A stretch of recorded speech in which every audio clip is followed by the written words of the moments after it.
Hello everyone, and peace of Christ all of you. Please invite your friends, and if you are a Muslim, invite your 4 wives, secret wives, unknown wives, children wives.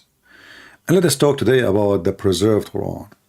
You know, if we go right now and search in YouTube, we will find tons of videos made by Muslims, millions of articles about the preserved Quran.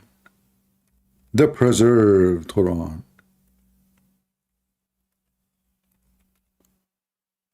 And you know, for me, I do not really care if the Quran preserved or not. What I care for, how stupid the preserved Quran is. Actually, you made my job easier when you say this is stupidity is original. You will make my job harder if you say this is stupidity is not from Allah. So the Muhammadan, they have a lot of videos, you know, if you search online, and they are responding, I don't know, to me, to who, I don't know really, proving the Quran was preserved, a response to Christian. Interesting. You know, there is a Muslim website, just in one page. Just in one page.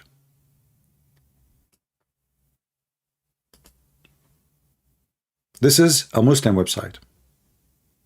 And this is one book.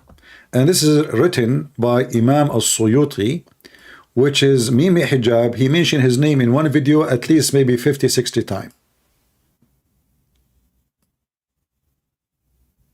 How many times? At least 50, 60 times. All of those 57 times in his book. 57 report of corrupting the Quran. This is just in one book, and the name of the book, Al-Itqan fi Ulum al-Quran. Like Itqan, like, you know, let us say translation, like to, you know, to learn so good about the science of Quran. If I use Google Translation, and I can do that in the front of your eyes. Give me a second.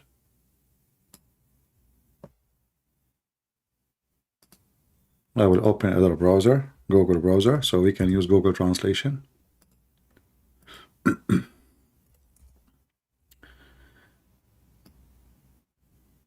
This is Google browser. The link, by the way, is in the info, in case you like to read it.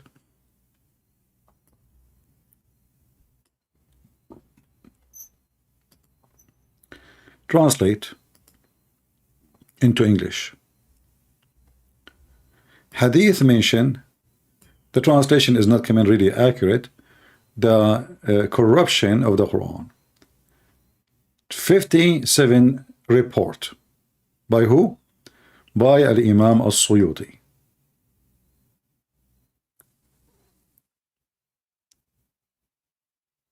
The translation here, translating the word Itqan as imperfection of the science of the Quran. If you read from the first like one in the top, let me post the link for you first, so you can open it in your side, maybe because the text now is coming so small. You can open it in your side. Just be sure to open it in Google browser, and your phone can translate for you, or if you are using your computer, it's the same. The first thing in the top, it says, from Ibn Umar قال, he said that one of you, he says, I have all the Quran. The one of you says, which means in general, says, he says, I have the entire Quran. The fact he does not know it all. A lot of the Quran is gone. Do you see it? This is first report, second report, third report, fourth report, sixth report, 7, 8, 9, 20, blah, blah, blah, blah, blah. All of this is stories. All of those are report. I mean, the whole page is flooded with hundreds of verses missing in the Quran. In fact, in one chapter alone, if you go to the second report or the third report in the page, it says here, in the authority of a blah, blah, blah, blah, in the authority. As you see, all of those are people of authority in Islam. Those are not potato, tomato. This is not a guy in YouTube, his name is Mimi Hijab, and not the other girl, her name is Lily Dawa. Those are people of authority in Islam.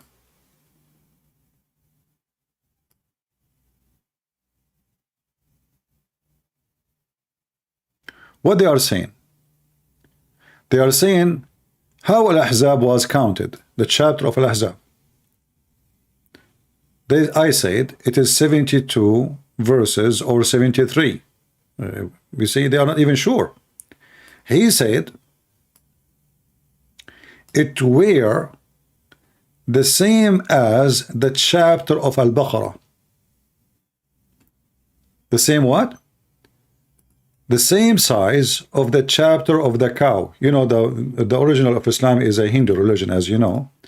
And that's why Muhammad, he have a lot of things about the cow. So, how many verses are missing in one chapter alone? Even Aisha herself, she said the same. That the chapter of the cow used to be equal to the chapter of Al-Ahzab. And yet those Muhammadan, they go and they made tons of articles about and videos about the preservation of the Quran. Well, isn't it this is your books? Aren't they those your scholars? Is Aisha is a liar?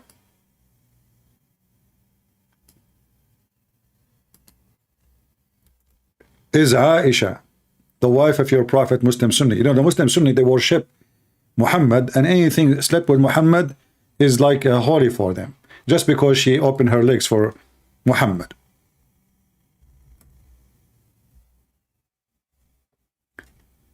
If you read with me here, it says, Aisha, she said. Who said that? Aisha. That the chapter of Al-Ahzab used to be equal to the chapter of the cow. So how many chapters we have right now in Al-Ahzab?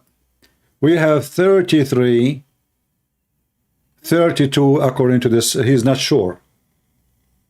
But right now we have 286 verses in the chapter of the cow, unless you are a follower of what's his name, Khalifa, you know, then you have 285 or 284. He took some verses from some chapters.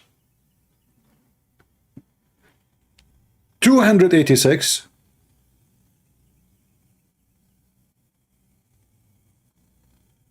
verses Al-Ahzab. Let us see Al-Ahzab together, how many verses it is. This is the chapter of Al-Ahzab. We go to the end. Here it says 73.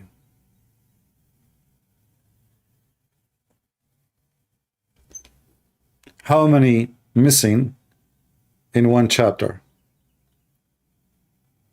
Why Muslim they lie to Muslims? Why they are bragging about preserving Quran when this is the mother of the believer, Aisha, confirming that the chapter of Al-Ahzab used to be equal to the chapter of the cow. We have 213 verses missing in one chapter alone. Do we need even to continue with the proofs and reference?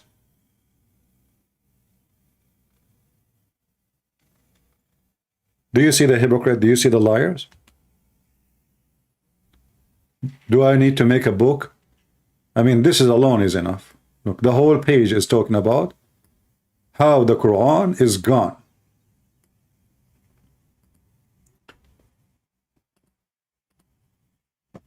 This is only in one book written by the Imam As-Suyuti, which Mimi Hijab, he keep mentioning his name to prove his points. If you remember, Mimi Hijab, he talked about the word kul. What the word kul? وَمَا عَلَيْهِ تَدُلْ. So Mimi Hijab, he keep talking about the word kul, and he quote the Imam As-Suyuti, how he explained. He wrote a book about the word kul, just one word. So this is their Imam reporting 57 story, and each story reporting massive loss of the Quran. Did you guys save the reference, the link I gave you? Anyone save the reference, the link I gave you? Did we save it? Even though it's in Arabic, it can help you a lot if you want to refute some Abduls. You add it to your favorite. Anytime they say to you something, shuffle it in their face. And this is not an atheist website. This is a Muslim website. Don't fool yourself, think that this is a website made by Christians or by non-Muslims. No, this is a very Muslim website. We have a Muslim, his name Muhsin Golani. This guy, he posts a lot of text. He is calling me coward. Let us call him.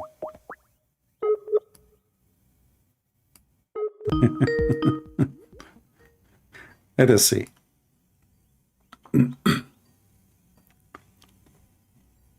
He want to talk to me, and he's claiming I'm running away from him. Maybe he's not answering. Maybe he's practicing halal boyfriend.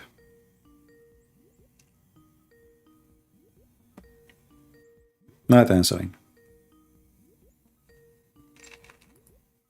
Okay, potato. Coward.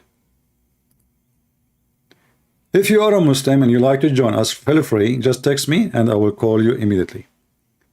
However, you know, I'm not here to discuss if the Quran is preserved or not. As I said many times, I prefer a preserved Quran from any preserved Quran. I wish all those verses are missing in the Quran. They are there because I am sure they are going to give us more laughable topic, comedy, to laugh at it. And I believe that all those chapters and verses are missing for a reason. They are missing for a reason. I believe when the hadith says that a goat ate the Quran, I believe it is the Muslims who ate the Quran. The Muslims, not the goat.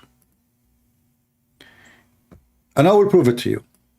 In every single article or video made by Muslim, they say that the reason the Quran is preserved, that the Muslim, they memorize the Quran. Wonderful.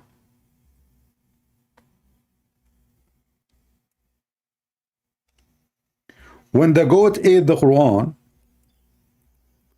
did the goat eat the memory of the Muslims? And what verses are missing? Very important verses. Stoning to death for fornication of a married man, and breastfeeding for adult 10 times. Isn't it really weird that the goat, she went inside the house of Muhammad when Muhammad is dead? Nobody noticed that the goat entered the bedroom. The Quran is under his bed. The goat, she flipped the Prophet. Meh. And then she flipped him in the floor. She grabbed the Quran. She started flipping the Quran with her tongue until she reached the pages about breastfeeding. Interesting. I mean, this goat is very selective in the food. She don't eat any pages. She did not eat the Quran. She ate only certain verses. Who in the world want to believe such a garbage? And if the goat, she ate the Quran, I mean, if she ate, let us say, those are in two different chapters, you know, the breastfeeding for adult and the fornication is two different chapters. So how come she ate, I mean, she ate half of the page in one place, and then she flipped the book, and then she kept flipping, and then she found the page she is looking for, and she grabbed it and she chewed it? Who in the world want to believe such a garbage? The one who ate the Quran is you Muslims. Because even if the goat ate it, you keep saying that you memorize the Quran. Who can call me and recite for me the 10-time breastfeeding for adult verses? Who is the one who can give us the preserved verses? As you see, this is very Sahih Hadith. Even Aisha, she practiced it. Mimi Hijab don't like it. Mimi Hijab, his opinion that this is only was for a certain women. Look like Islam used to make law only for one person, certain women, and he go around and he asks Muslim women to give their breast. So he go to a Muslim sheikh, he says to him, can your wife give her tits for me? Another Muhammadan, he said to him, what kind of mannerism are these? Shame on you, Muhammad. The fact is, the Muslims in general, they are hypocrite. How come you are asking him for mannerism? You don't ask your God and your prophet who sent those verses.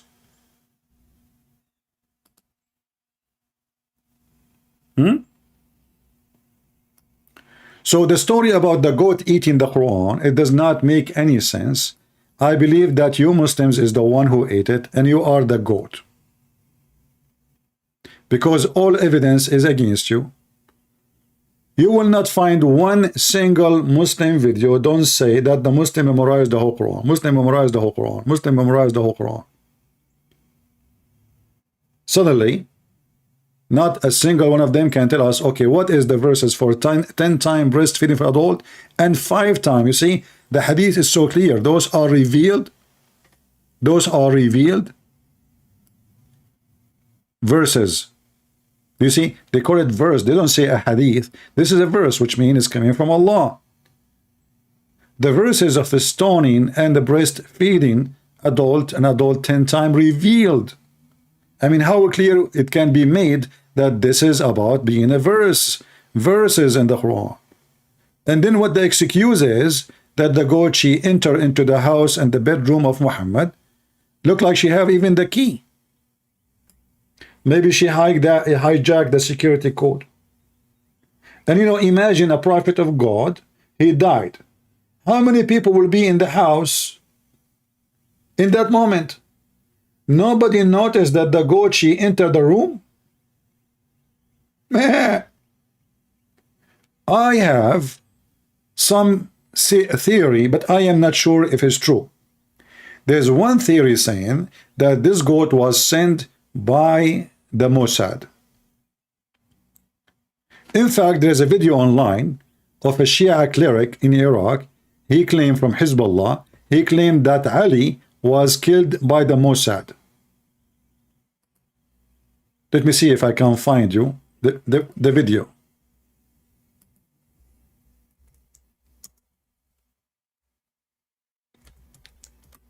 Ali was killed by the Mossad.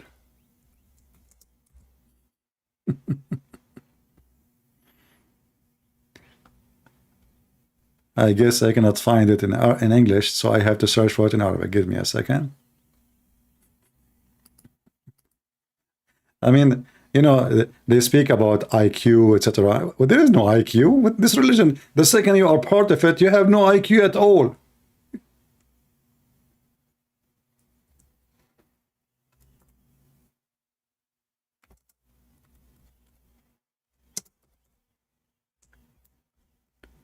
Those people, they are obsessed with the Jews. I found the video.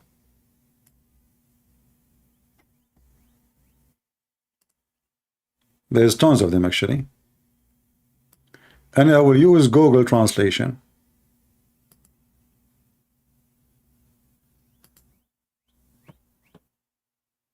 Qais al-Khazali, he is a big leader for Shia in Iraq.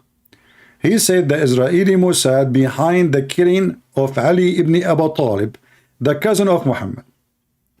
The Mossad. The Mossad killed Ali. May Allah pleased be with him. A lecturer of Qais al-Khazali. And this is his image.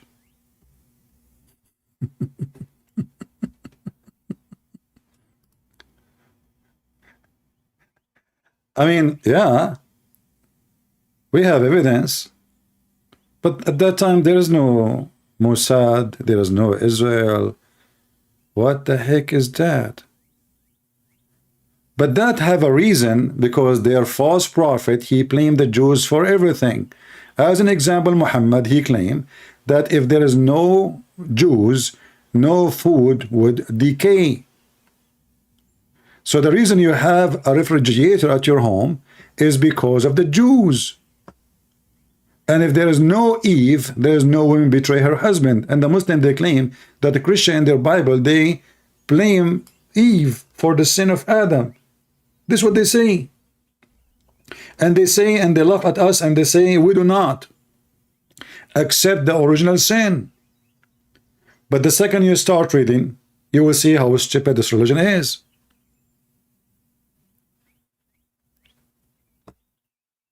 So, shall we blame the Mossad for sending a goat, eating the Quran,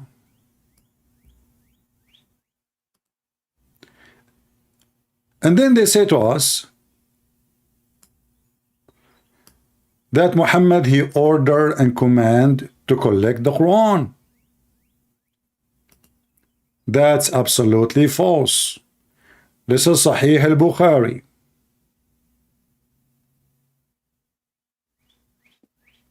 And this is the story about how and why they start collecting the Quran. Most of those people who memorize the Quran, they don't memorize the whole thing. Like they start collecting. This guy, he knew 2 verses. That guy, he knew 5 verses. And you know, you can add whatever you want. In fact, they themselves in the video they made to respond to me, they said that if somebody bring a verses of the Quran, he have to bring 2 witnesses. 2 witnesses?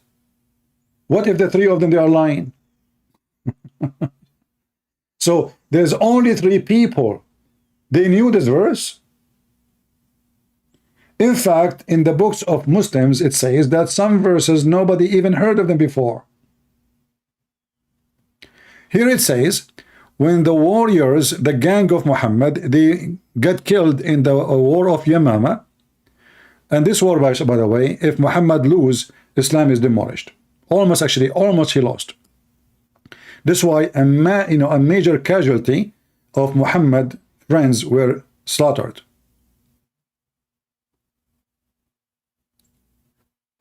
So when the major of the campaign of Muhammad were slaughtered in this war, and they suffer heavy casualty, as you see, in the day of the battle of Yamama, he said, I am afraid that there will be more casualty among the Quran, those who recite Quran or no Quran,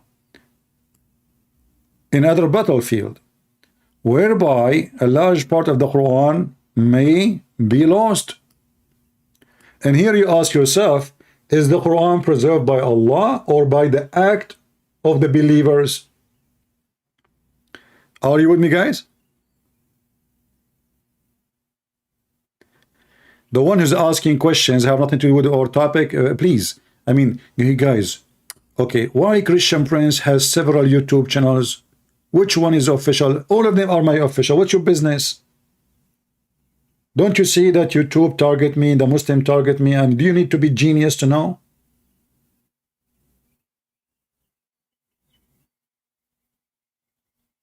Is that a problem for you? Which channel? Is that like a train station? Are you changing countries? It's a stupid YouTube.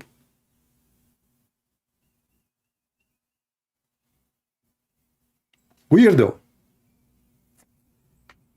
Like as if I'm asking him to drive from from a channel to a channel. Take the train from Piccadilly and then stop in Trafalgar Square and then change the train and go to light railway. What I can say?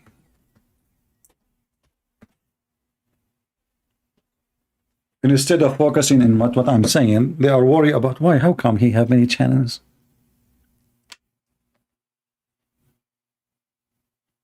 This remind me of a silly student when the teacher is teaching. He put his hand up. He want to go to the bathroom. So may lost, the Quran may lost, large part of the Quran may lost, unless you collect it. So as you see, it was an act of the Muslims. So how the Muslims even they claim that Allah is the one preserved the Quran? I mean, even what they in their book saying, it was the act of the Muslims, and not only that. Umar, Abu Bakr said, Abu Bakr, this is the caliphate. He said to Umar, how can I do something which Allah apostle has not done? If you watch their video about preservation of the Quran, you will see that the Prophet was preserving the Quran. But as you see, this is a proof that Muhammad never preserved any Quran, because he is saying, why I want to do something Muhammad himself did not do. He is the Prophet. And this is after Muhammad's death. Why I want to do that? Do you see it? Why we should collect the Quran if the Prophet of Islam, the child molester himself, he never did. So what we find out, that first, it's not Allah preserving the Quran, and the Quran never preserved, as we show you tons of reference. You know, the Quran says that inna alayna jam'uhu wa qur'anahu. It is on us to collect and to recite. And this is actually alone proof that Muhammad is a fraud, because he gave a false prophecy that the one who will collect the Quran is Allah. Chapter 57, verse number 15. But in every single video Muslim they make, they say the caliphate, he is the one who collected. But this is against the Quran. The Quran say clearly that the one who collect or should collect the Quran is Allah. And as you see, we are showing you reference. We are not making a false statement. We are not making a bubbles as the Muhammadan do. They are religion of bubbles. Too much bubbles, and there's even no gas in it. However, today I'm going to focus on something different.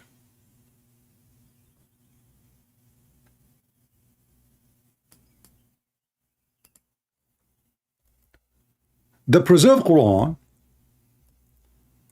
is it made by Allah? The Quran says no.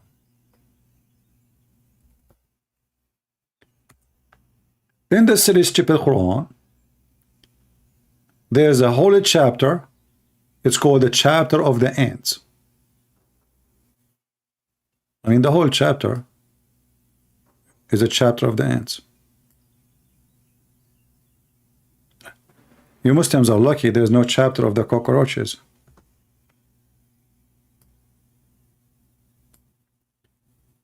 Okay, why it's called the chapter of the ants? Because this chapter, the ant is the one who is talking, and Allah is copy paste what the ant she said. In other way, Allah is quoting the ant. I mean, imagine I make a book, and as you know, I wrote many books, and then I quote an ant. I want to teach you wisdom.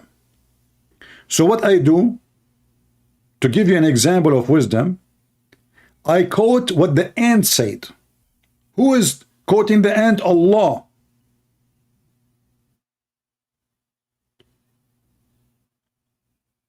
Who is quoting who? Have you ever heard of God quoting a rabbit, a cat, a chicken? You see that in the Quran. Let us go to the Quran so we can enjoy the wisdom of the God of Islam, Mrs. Rat. Mrs. Ant, sorry. If you go in chapter 27,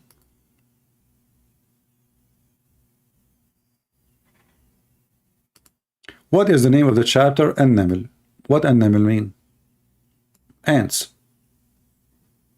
Not ant. An-Naml is ants. The translator is an idiot.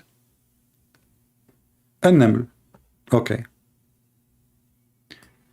When you read the first verse in the chapter of the ants, it says here, Ta, Sin. Okay, Muslims, what does that mean? Those are the signs of the Quran and manifest book. What the heck is that? Who can call me and tell me what Ta, Sin mean? What the heck is that? Because Muhammad is copying from other book, from the Aramaic. He do not know what those are meant. Those are coding letters for the topic. Ta, Sin. You ask any Muslim, what does that mean? They will tell you Allah knows best, as usual. And then, talking about Moses, okay. Moses sees God, speak to God. Who is in the fire? If you remember, once we asked a Muslim who is in the fire, the Muslim took him 10,000 years to answer me. Moses used his staff. Moses, he put his hand in the pocket. Blah blah. And okay, and then Dawood. Okay, now from Moses we jump to Dawood, which means David, and Solomon. Okay. And then Solomon, he inherited David. Okay. And then Allah, he taught Solomon the language of the birds. What? This is the preserved Quran. Are you ready for Disneyland? You know, when we ask the Muslims, okay, Jesus can control nature, Jesus can create from the mother bird, Jesus can make the blind see, he can resurrect people from death, he is in heaven, he can heal the leper. I mean, what is missing? Nothing. What Muhammad can do? He can have sex with his children, beside goats. Okay. And now we find that Muhammad, he did not know how to read, how to write his own language. But Allah is entrusted to teach Solomon the language of the chickens. Isn't a chicken as a bird? It's a bird, right? So Allah, he taught Solomon the language of the chicken. And now the King Solomon, peace be upon him, he go to the rooster. He says to him, and the rooster, he says, Translation. He said to him, I am Solomon, the Muslim. The rooster, he says, get lost. Are you stupid? I have no idea what you are saying. Who taught you my language? This is not my language. This is sound weird. So God, he is interested to teach Solomon the language of the birds. But he did not teach Muhammad how to read his name. What about Allah take vacation for a few days and teach Muhammad the alphabet? How he write them, how he connect them, how he can read it. No. He cannot teach in Arab. You know, it's very hard to teach in Arab. A Jewish guy is very easy to teach him anything. Remember, Solomon is a Jewish guy. It took Allah maybe 5 minutes to teach him all the language of the birds. And then, after Allah, he taught Solomon the language of the birds. And he gave him from everything. What do you want? I mean, knowledge and everything. I mean, this guy, Solomon, is a history by himself. And his hosts were mastered to Solomon. Okay, who is his host? Genie. Ooh, I am the genie. And by the way, this genie was always in the bikini. If you go and search for Muslims Afrit, you will see always the Afrit is wearing a bikini. Why? Don't ask me. And always he looked like an Asian guy, and he's bald. You know, the word Afrit is coming from legions from before Islam. It's not even an Arabic word. And you will find the word in the Quran.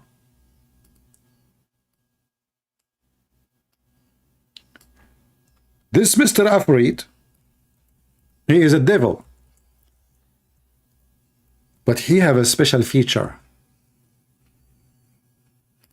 He's so fast, brother.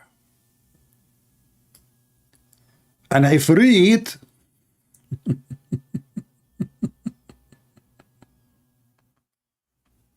this is the same chapter, by the way. Let me see if the Muslim, they have any drawing for the Ifrit. Let us see how the Ifrit look like.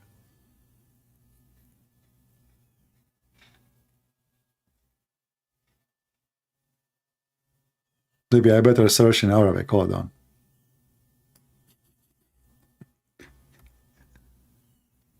And now the Muslim, they will start saying, oh, the Quran is not preserved. This is not from Allah. You know, this is somebody put it there, okay? Yeah, and it's not Allah who did that. Allah will not say such a stupid thing. So this is the preserved Quran. Here we go. This is how the Afrit is printed and presented in the Islamic movies. This is Afrit. He's always big, bald, and he have little hair coming from the top of his head. He come to you and he say, Shubik Lubik, Afrit Bain Idik. This is the Afrit.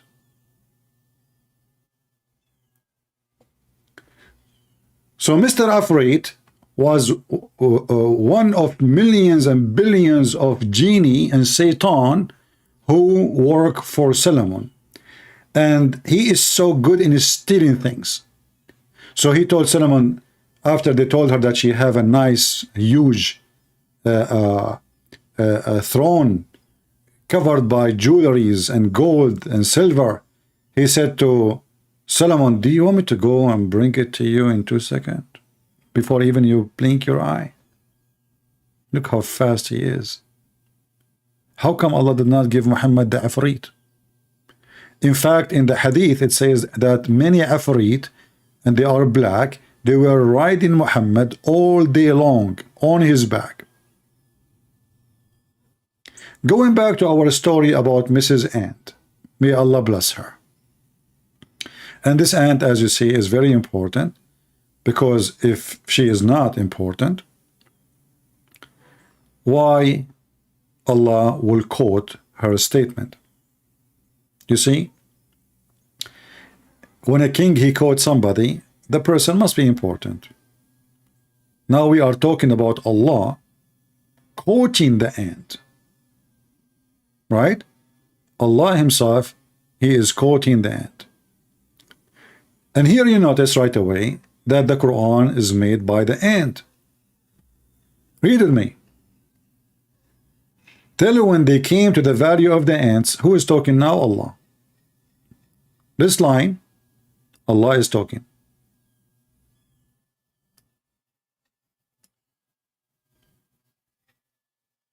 An ant, she said. This is who is talking? The ant. So the preserved Quran is not a preserved word of Allah, as they claim, is a preserved of God narrated what an ant and rat and cat, an elephant, a mosquito, a genie said. Where is God here?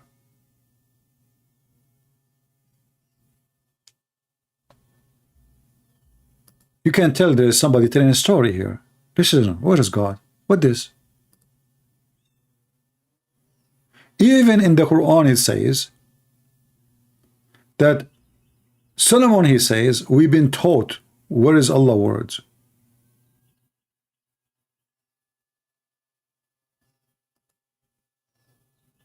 So what is the Quran in the Quran?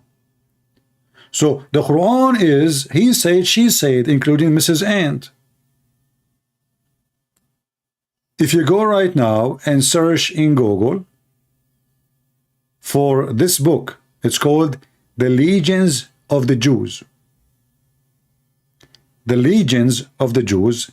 You can get it for free because this is a book written more than 100 years ago. So it's lost the copyright on it, as I know. And you can find the story of the ant. This is a legion. This is a fiction story. This is a kid's story. The silly Muhammad, he took a story made for kids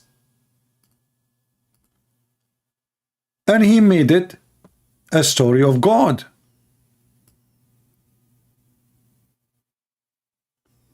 All those things about Solomon, which you see in the Quran, none of them is real. They are so stupid, so dummy, they are even a silly cartoon. What we find here, that Solomon, he have a flying carpet. Solomon, he have an army of chickens. Solomon, he have army of genies. Solomon, he have an army of diving genie, builder genies, jewelries making genie. I mean, they have all kind of skills. Some of them they are, and not only that, some of those genies, they are even in jail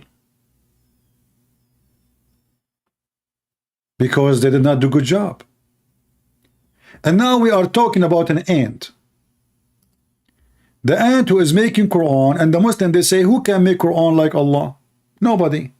But as you say, Allah is quoting the ant. So who made this Quran? The ant.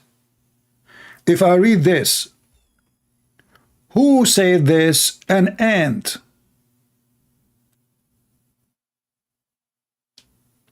Who said this? Solomon.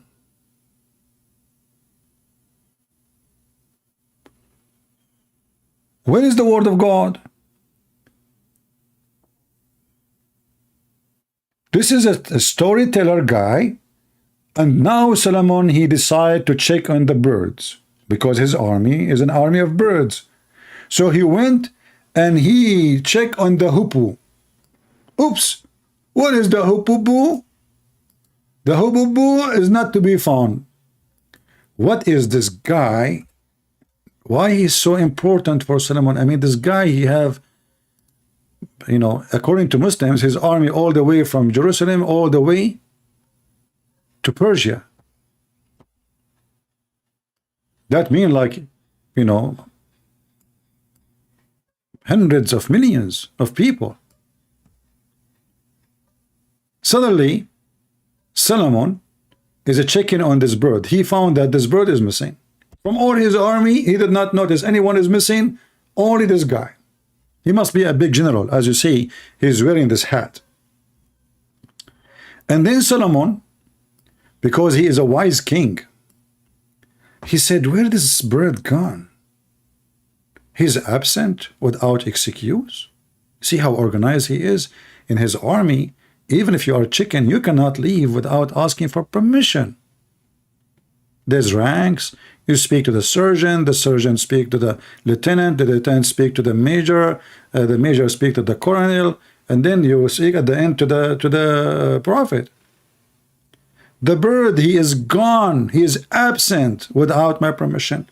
So he swear by Allah, if he did not give me a good reasoning, I will make him a barbecue. Put yourself in the shoes of this bird now.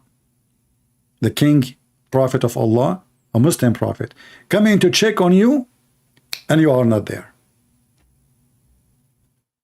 And then it turned that this bird, he was looking for water. In his way, he found a woman, she have no hair in her legs. And because she have no hair in her legs, he could not resist the temptation to tell Solomon. Finally, there's a Middle Eastern woman, she don't have hair like a gorilla. Look like at that time, women, they used to have hair like a chimpanzee. So he come to Solomon and he told him, oh, I was away. I found a woman, by the way. She have a great, etc. And then she have a nice legs, you know.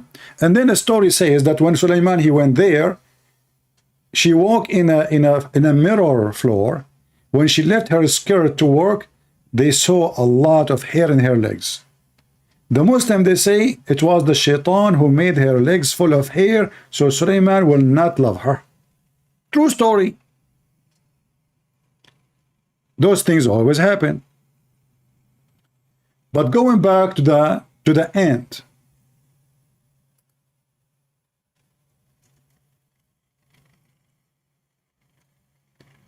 Who is a Muhammadan would like to call me? And tell me why Allah is quoting the ant. And why he is quoting what the bird said. You know, I understand you can say he is quoting what Shaitan said. Shaitan is a very important figure in religion. The ant. And then you claim that every word in the Quran made by Allah. So who's talking here? Is that made by Allah? Verse number 21. Huh? And Muhammad, he taught them that the ants, they can talk. Now we knew that all creatures, every creature, no matter what, they can communicate. I believe even bacteria, they have their own way of communication.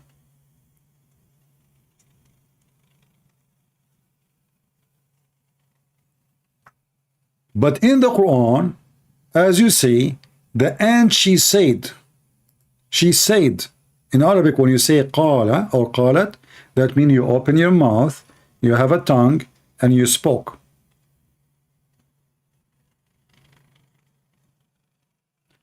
If you go right now, you will find that ants, they don't talk. They are mute and they are deaf. We can say they talk by communication, as the word talk mean, by vibration and chemical. But they are deaf. And they are mute. If you read the story, you will find that this ant, she was speaking in the ground while Solomon was flying in the top of his flying carpet. Imagine you are on the sky and there's an ant in the ground. One of the ant, she said to the other ants, hide, otherwise Solomon will crush you. Solomon, who is driving his flying carpet like Ali Baba, Sinbad, all kind of fiction stories coming from Persia and India, he heard the ant. And what make it more funny, that if we go just 2 verses before, Allah, he taught Solomon the language of the birds. Yet Solomon, he understand the language of the ants. Do you see it? Isn't it fun that I say I taught Solomon the language of the donkeys, and then Solomon is speaking to the chickens? How Allah, he taught him the language of the birds? He did not say I taught him the language of the ants.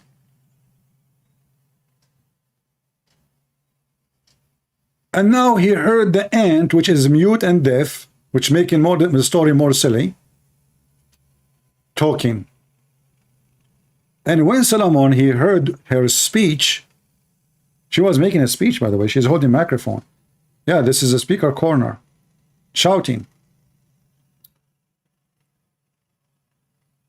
Solomon, he smiled, laughing at its words. Do you see the word words? This is not my translation. The ant, she said words.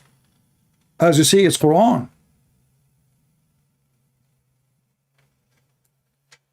To bring more confusion to your head, I want to show you something else.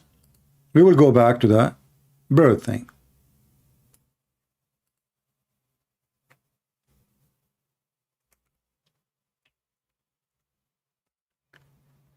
The preserved Quran never was in Arabic.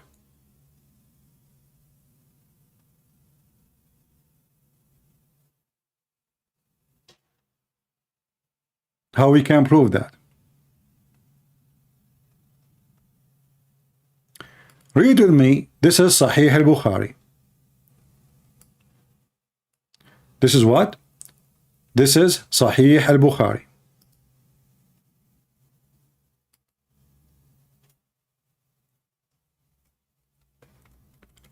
Muhammad, he received Quran in a sound of a bell. They ask him, how you receive Quran, Prophet? How the revelation come to you? He said, sometime it come to me as the following. Comes to me with the voice which resemble the sound of a ringing bell.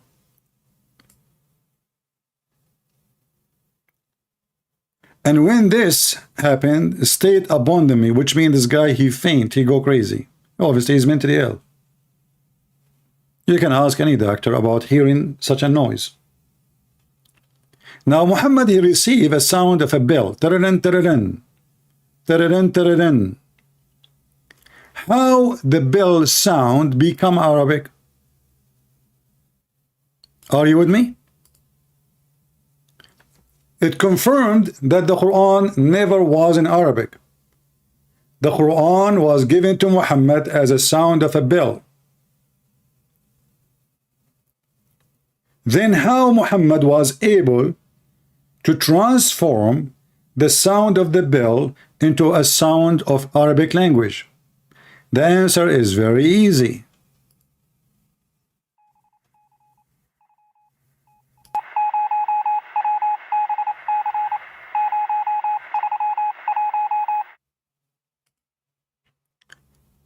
It is obvious that the first one who developed the Morse code, it was Prophet of Allah, or maybe Allah. So maybe in one hand Allah gave him sound of a bell, same time he gave him the code to open the meaning.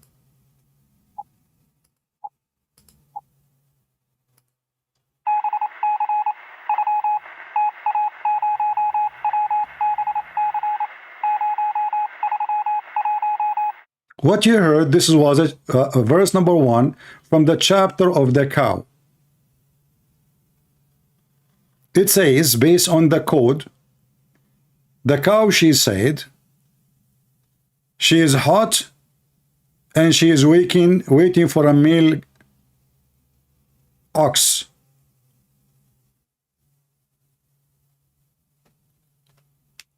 So Allah, he sent the sound of a bell. Muhammad, he don't even know Arabic. He do not know how to write his name. And now Muhammad, he received a sound of a bell, and then he speak it to us in Arabic. So what Muhammad he received is jungle bells, jungle bells. What Muhammad he said to the Muslims, Bismillahirrahmanirrahim, Alhamdulillahi Rabbil Alameen, As-Saytanur Rahim. Mentally ill. And that explained to us who is Muhammad. Obviously, he have a mental illness. And actually, the hadith confirmed 100 of times that Muhammad is suffering from mental illness, to the point he keep fainting. Why he faint? Why he faint when he received revelation? Why?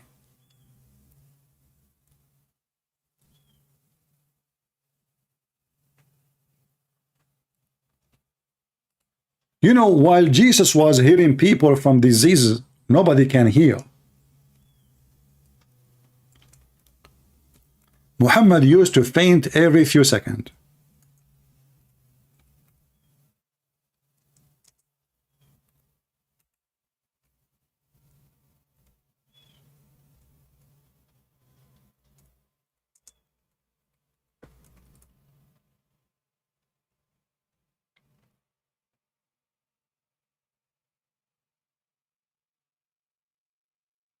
Let us read.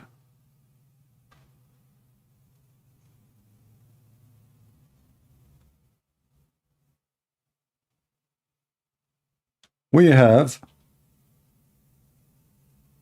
tons of reference, but this is an example. The Messenger of Allah fainted when he was sick. Well, he's always sick. I mean, if he is not sick, why a man at the age of 54, he would desire a girl she is 5 years old? So he's fainted, and then he woke up. He said, has the time for a prayer gone? They said, yes, yes, yes. He said, okay, tell Bilal to call for that. And tell Abu Bakr to lead the prayer, the people prayer. Then he fainted. His tongue is out. Then he woke up and he said, has the time for a prayer come? They said, yes. He said, okay, tell Bilal to go for the adhan and tell Abu Bakr to lead the prayer. Then he fainted. What the heck? Then he woke up and he said, has the time for a prayer come? They said, yes. He said, tell Bilal to go for adhan and Abu Bakr to lead the people for prayer. Aisha, she said, Aisha, she can't take it no more. Abu Bakr is her father. She said, listen, Abdul, potato, my father is a tender-hearted man. He's old man. He cannot stand all this time in this prayer. You keep asking him to do prayer. What if you tell somebody else to do that? Would be better. Then the Prophet fainted. I mean, she just finished her sentence. The guy, he fainted. I'm telling you, this is what happened when you get a battery is not made in USA. Then woke up. Like, what the heck? How many times he fainted, woke up already? And then he said again, he did not even hear what Aisha was. She just told him, don't tell my dad to do it. He's so old, he's tired.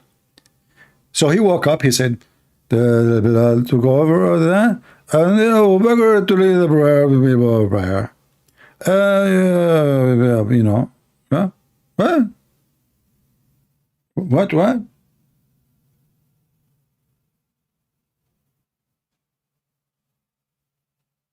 This is Muhammad.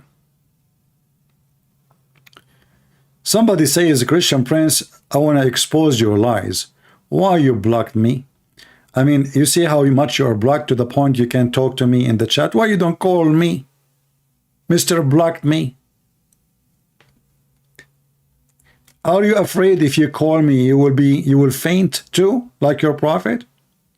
You know, the funny is about the Muhammadan, I show on the screen everything I'm reading. And then they say to me, I want to expose your lies. Christian friends, I want to expose your lies. Why you block me? So how you are blocked but you can't text? And how I am lying and I'm showing you the hate in front of you on the screen? I will tell you what the reason you are saying that. You drank too much camel urine and you mixed it with camel poo-poo.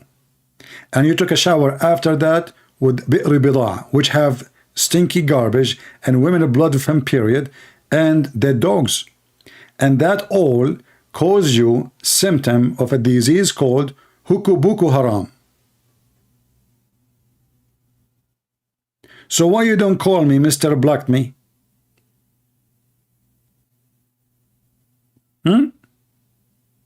As long you can expose my lies. Which lies I said? Are you saying that the ant story in the Quran is a lie from Allah? You got a point, brother. In fact, you will not understand what I'm saying to you unless I speak to you like Zakir Naik. But the Mr. Block me. He said that Christian Prince is lying to him. And this is true. Because the Christian Prince is not lying. Why he is not blocking him? Zakir Naik, he's not blocked. He can text, as you say. And what about you? Are you blocked too? Call me. Or give me your Skype, I will call you. Good and Prince. First of all, I don't use Skype. The Corona Yoka, so how you call me, man? How you speak to me? First of all, good and Prince, I did not call you on your line. And you are intimidating my voice. I'm what? You are intimidating my voice. Are you saying that you are not the one who's talking? Good and Prince, you are suffering from problem, and you are in voices, and you think this is me talking to you. Do you think what happened to me now is the same what happened to Prophet Muhammad? I hear voices. Good and Prince, first of all, Prophet Muhammad, when he hear voices, that's because he did too much pressure on him. Is what? Too much pressure on him. Pressure? Exactly. But where is the pressure coming from? Because the Prophet Muhammad is the Prophet. And when you are a Prophet, a lot of pressure will happen with you. Can you explain and elaborate? As an example, Prophet Muhammad has 13 wives. Okay. That means he has 13 mother-in-law. Okay. And you can imagine the intermittent pressure can happen to you if you have 13 mother-in-law. You got the point there, Zakir Naik. Exactly. So the Prophet have a special sense to him because he has 13 mother-in-law, so he has a lot of pressure on him. And therefore, he have a special situation. So the Prophet, he have 13 mother-in-law, and therefore he have a special situation, correct? Good then, Prince. I did not say special situation, I said a situation. What the difference? Okay, I will tell you the difference. In English, when you say situation, that means you have to pay tuition to the Prophet. What? As an example, in the Quran it says, if you want to see the Prophet, you have to pay him tuition. Hold on. In the Quran it says, if I want to speak to the Prophet, I have to pay him tuition. Listen, Prince. First of all, we are using the English dictionary today. But in the old days, there is no such a dictionary. Okay. In the old days it says, pay him charity. Pay him what? Charity. Charity. Okay. So if I want to meet the Prophet in private, I have to pay the Prophet charity. Why? Prince. First of all, the Prophet is, like he lost his job. He what? He lost his job?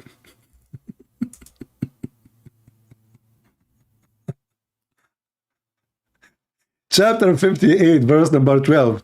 Nobody can see Muhammad unless he pay him first. What the heck is that? I mean, even the scammers in YouTube didn't do that. You have to pay the Prophet. Look. Oh, who you believe when you want to consult with the messenger of Allah. Give him some coins, some money, bonbons. Spend something in the charity. No money, no honey. And the Prophet, the second you pay, he will obey. Knock, knock. Do you have money? Sir, I'm poor. Get lost. Knock, knock. Do you have money? Do you accept credit card? Absolutely. My name is Ali Dawah and you are welcome. And now I'm going to give you a fatwa for secret wife. Is that really your voice? Excuse me. Allah created me with such a voice. I speak like a transgender. You're what? Transgender. Oh, okay. All right. Well, it makes sense now. Okay. So where is the Muslims who wanna call me and get me busted? As you see, all the Quran, either the ant is talking, either I mean, you have a zoo, man. I mean, you have a chapter of the elephant, chapter of the ant, chapter of the cow, chapter. I mean, what?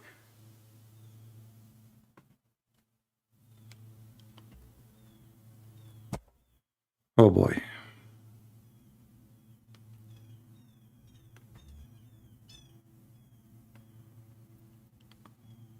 If there is any Muhammadan would like to to do some match with me, including Andrew Tate. He's busy now. His web camera business is busy. Halal prostitution. Anyone?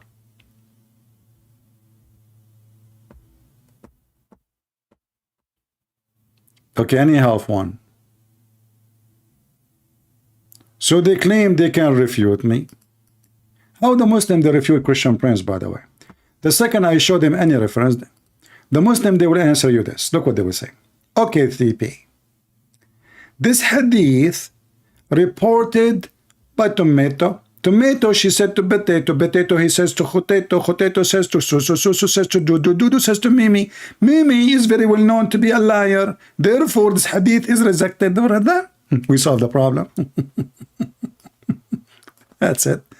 And now Christian Prince is a liar. But in their website, it doesn't say that. And you know, if those people are liars, why even you mention them? Why you mention what they say? Are you mentally ill? If it's proven that all those people are fraud, why you say, he said, she said, etc., blah, blah, blah, blah, blah, the prophet said, if none of them said that anyway? But this is the only way to duct tape the stupidity of Islam.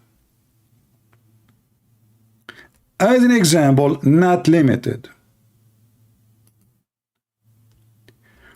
When we read this story about the ants, who of you see this is not hadith now. This is a pure Quran, the one you claim is preserved.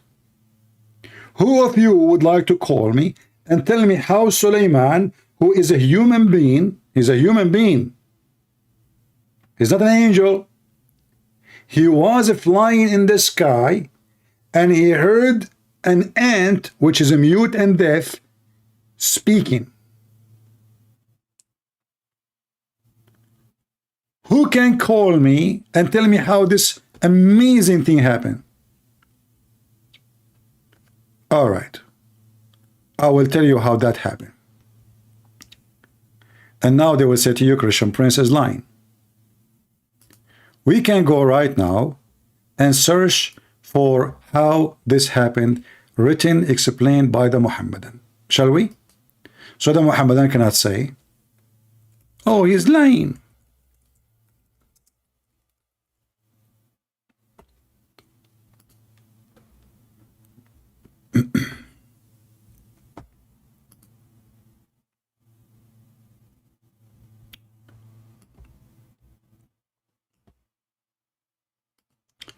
Alislam.org, very much Islamic. Okay, as you see. Here you will see the account of Suleiman. In Arabic they call him Suleiman. What happened exactly with Suleiman? A lot of amazing details. Allah taught him the language of the birds. They are quoting for us now Quran, as you see here, all the way to the end. But here we have more details, and those all are authentic because Muhammad never lied, and Muslims are very truthful people. And they do business with them. Sheikh al-Tabrasi, he says, has narrated that Shaitan had made for Suleiman a one-pressing long platform of gold and silk. Please sit down. The story is long, and we are going to fly with the boing, boing, boing. Who is the one who made the platform? Shaitan. The platform is made from what? Gold and silk. And also, it made a pulpit in the middle of the platform, full of gold, in which he used to sit and around him. I mean, this idiot, he sat on gold. What about giving me some so I can buy a new car? You sit on it, you idiot. Is that fair? A lot of gold. And there were 3,000 chairs. Don't you think the number of the chairs is so small? Only 3,000? In the top of the flying carpet. Okay. Of gold, even the chairs are made of gold. I mean, this is really messed up. I wish I was in his time. When I'm leaving, I say, sir, can I take my chair with me? And silver. What? Now I'm unhappy. Why not all of them, they are gold? They don't even match together. Chairs of silver, chairs of gold. Yuck. In these days, the Prophet used to sit in a golden chair. Oh, in these days. Aha. In these days. Now we understand that in those days is different. The ulama, which mean the scholars, they sit on silver chairs. Okay. So how many prophet there was there? As long the silver chairs are for the scholars. That means the rest are all in their prophets. Around them, all humans and shaitans, Satan, and the genie, they stood. Man, we are standing up. They are sitting and we are standing. And birds, even the birds. What the birds are doing? The birds, they shed them. Okay, are you sure it says shed them or shit on them? I mean, are you saying shedded? Is that correct in English? The birds, they shedded them with their wings. Look at the true story, which is proving Allah to be God and Muhammad to be prophet. Solomon is sitting on flying carpet. 3,000 chairs made of gold and silver around him. And he is sitting in the top of gold and a lot of gold. And now the birds are flying in the top of the flying carpet, and it is shitted them with their wings. I'm afraid with something else. The breeze, Saba, carried it according to the capacity in the sky. 1 month from the morning to evening.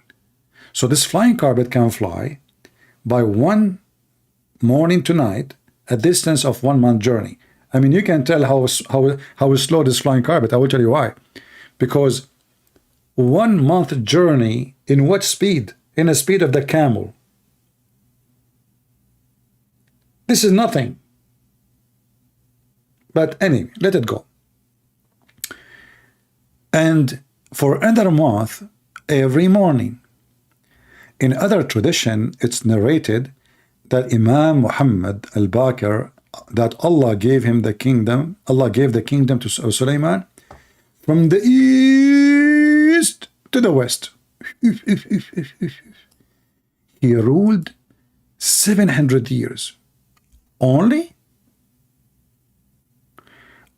I heard it is 699 and 9 months. What is the proof that there are 700, not 600 years and 99 years and 9 months and 9 days and 9 hours? Solomon, brother, he ruled for 700 years and 7 months. Are you sure the 7 days is not missing and 7 minutes and 7 seconds? Every man and jinn and shaitan and the devil and the birds and the wild animal were subservient to his command. I would love to be Suleiman at that time. Hey, rabbit, bring me some carrot. Oh, okay, sir. You want long carrot? Small carrot? What kind of carrot? You stupid, give me any carrot. Don't argue. And you. Give me some milk. The guy, he have command all over the animals. All of them, even pigs.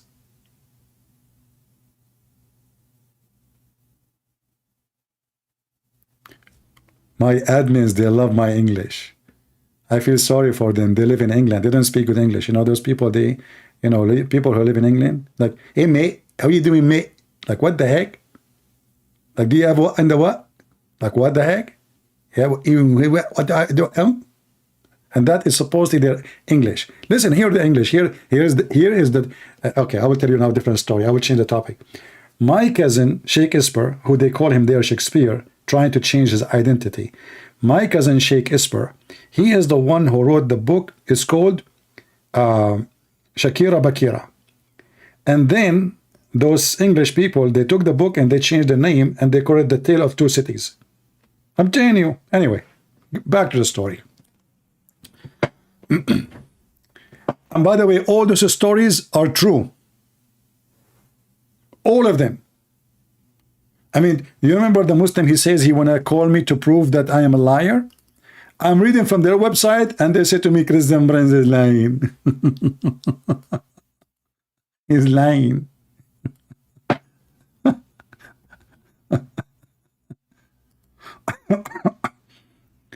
You know, when I started my broadcast, honestly, I felt so sleepy. I said to myself, I hope I will not sleep when I'm talking. Oh boy. But now I feel better after, like, I get excited with the flying carpet and those stuff. And then Allah, He gave him knowledge. You see, flying carpet doesn't come by itself like this. You have to give knowledge, manual, exactly. So Allah gave him the knowledge of the each and everything. Really. He knew about solar, don't he? Okay. In his time, see, they fix it in his time. Amazing and wonderful miracles occurred that were it shed, I don't know what this word is saying, forgive me please, is in the memory of the people. Okay. Suleiman army was about 100 percentage, 3,500 mile long. So small, man. 3,500 mile long? What? There's a lot of Jews at that time, man. Oh, I forgot. Those are not all Jews. Are you crazy? They are human and genie and chicken. That explains why it's so long. I mean, the chicken alone, like maybe 5-6 billion, trillion. Not to mention the ducks, quack quack, and the hoopoe, and you know, all the birds. Like I don't know their names. 25% were human, 25% they were jinn, 25% they were desert. Look, those are desert animals. Those are my cousins. Is he talking about the Arab animals? I am from the desert. What do you mean animals? Are you insulting us? Or you are talking about lizard? I thought the lizard is the enemy of Allah. 25% birds. 1,000 house of glass. What? Glass? Hey, brother, Suleiman, he have 700 slave girls, 300 wives, 1,000 house of glass. I think it's going to be fun to be his neighbor. Do they have curtain? Or, I mean, are they naked all the time? Don't tell Andrew Tate. Andrew Tate will recruit them and he will open business as you are. Stay as you are. I install a camera behind the glass. We open a web camera. 300 wives, 700 slave girls.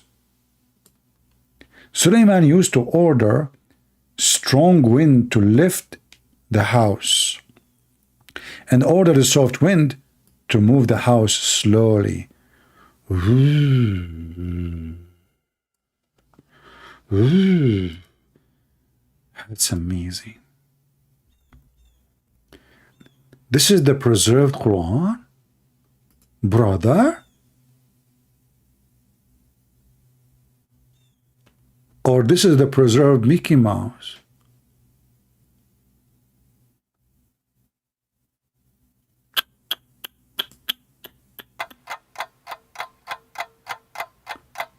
60 minutes with Allah. Therefore Allah revealed to him when he was between the heaven and the earth, I have increased your kingship in such a way that everybody speak any part of your kingdom. The wind will make his conversation reach toward you.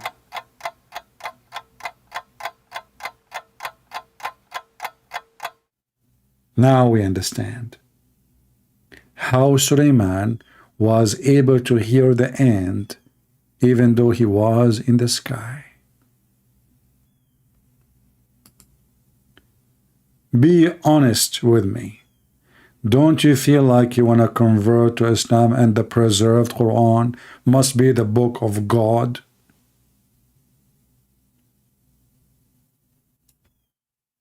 It did not even take me 60 seconds to convert all of you. Anyone say anything in the world, the wind will carry the sound to Sulaiman. Just think about it. You are now Sulaiman.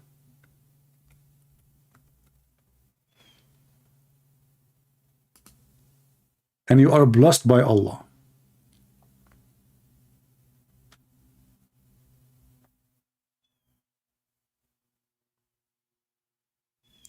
And then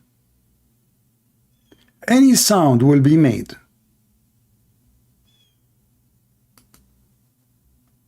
Will come to you.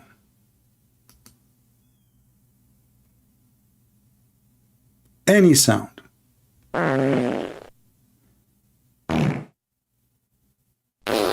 You will enjoy it. It is fun. Any sound.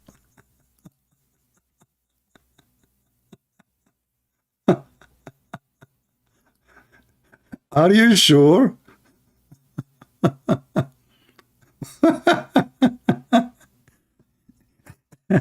Any sound will be made, will go to Sulaiman. Hey Muhammad, don't you think you are a little bit exaggerating? No? Oh my. Are you serious? No way. Any sound.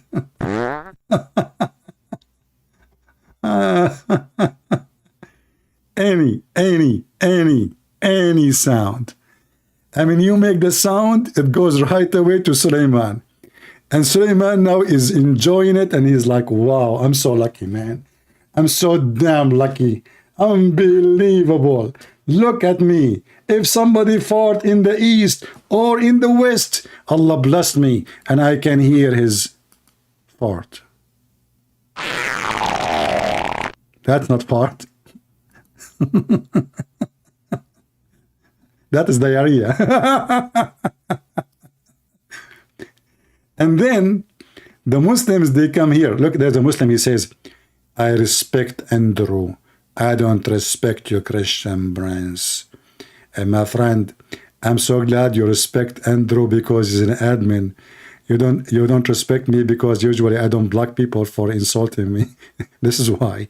Hey Andrew, I respect you, don't block me, okay? Christian friends, I don't respect you.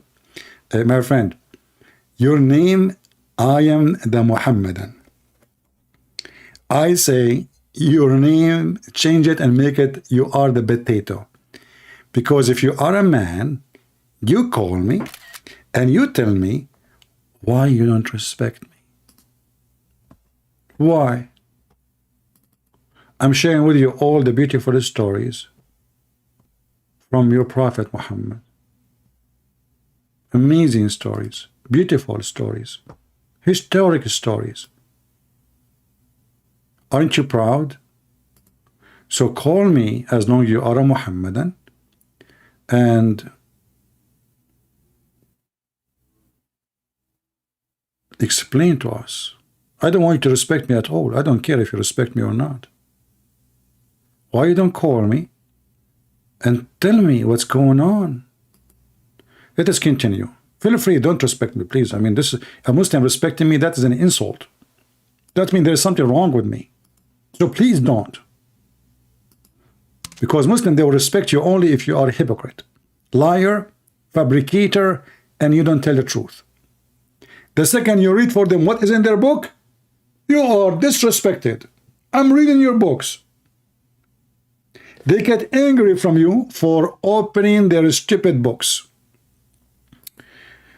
Okay, so therefore, Suleiman, he hear everything.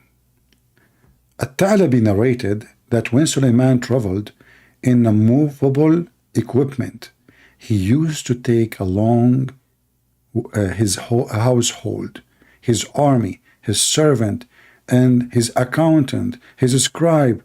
I mean, everybody is on top of flying carpet. And they used to sit on the roof. Muslims, just a question. I mean, his accountant, his scribe, his army, his household, they sit on the roof? What? Muslims, I mean, can you tell how much your story is a story? Now I understand where the Big Bang theory is coming from. Somebody was banging his head in the roof of Solomon when he wrote this story. And he come with the theory of the Big Bang, which is proven already to be false. So all of those, brother, his household, his equipment, his army, his servants, his accountants, his scribes, all they sit in the roof next to each other at one corner? Why one corner? What happened to the other corners? Is that a unicorn house? Obviously, this house have one corner. All those, they sit on the roof on one corner. You know what? The Muslims, they don't call me because of the word corner. Because always I say to them, I will corner you even if you are in a room in the shape of a circle. You will be cornered if you call me. That's why they don't dare to call me. The word corner means terror for them. So all of those, they sit in one corner. Okay, what he do with the other three corners? He's playing golf? What the heck? One corner. True story. The kitchen of Solomon used to be with him, having large vessels. The kitchen in the top of flying carpet too, for sure, they want to eat. In which at the time, 120 camel would be cooked for one meal. No, only 100. Okay, hold on. How this guy, his army, all the way, you know, from Jerusalem all the way to Persia, and then 120 camel will be enough to feed them.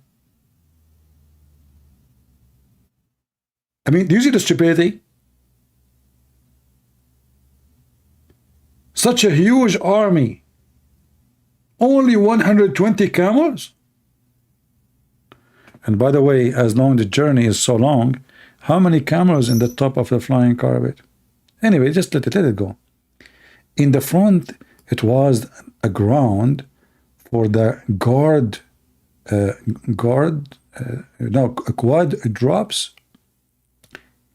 drops. I don't know what that. I'm not sure if I'm saying the word correctly. You can correct me if you wish, but may Allah curse you if you correct me, okay? Where they used to graze.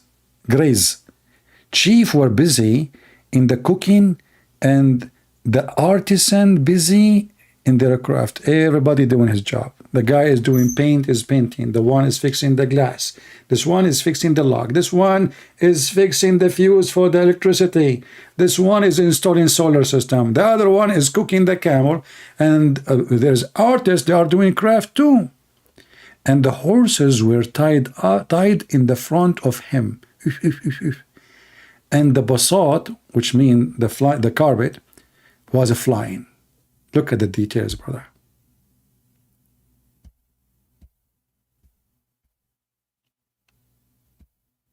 Can you see the details? A Christian is busy. He's saying to me, why in the speaker corner is only Christian and Muslims? Where's the others? I mean, look how this is a very important question. Where is the rest? Where is the rest? This Christian is busy thinking, deep thinking. Speaker corner, what you can do. What you can do. Only I can find Muslims and Christian between you. Just write a book about it. Study history maybe. Philosophy. Discuss with Aflaton and Aristo. Maybe we can find the solution. So what we are doing here, the topic we are reading for you, will mean nothing for you. You are thinking about the speaker corner. So you are here in body, but your spirit in the speaker corner? That's so deep. Anyway, let it go, let it go. What, as my cousin Sheikh Esper, he said, to fart or not to fart, that is the question. Anyway, so in the front of him, the flying carpet was flying. Hold on. The flying carpet in the front of him, so what is he? Are you saying he is not in the top of it? I mean, the Muslim, when they make a story, it's hilarious.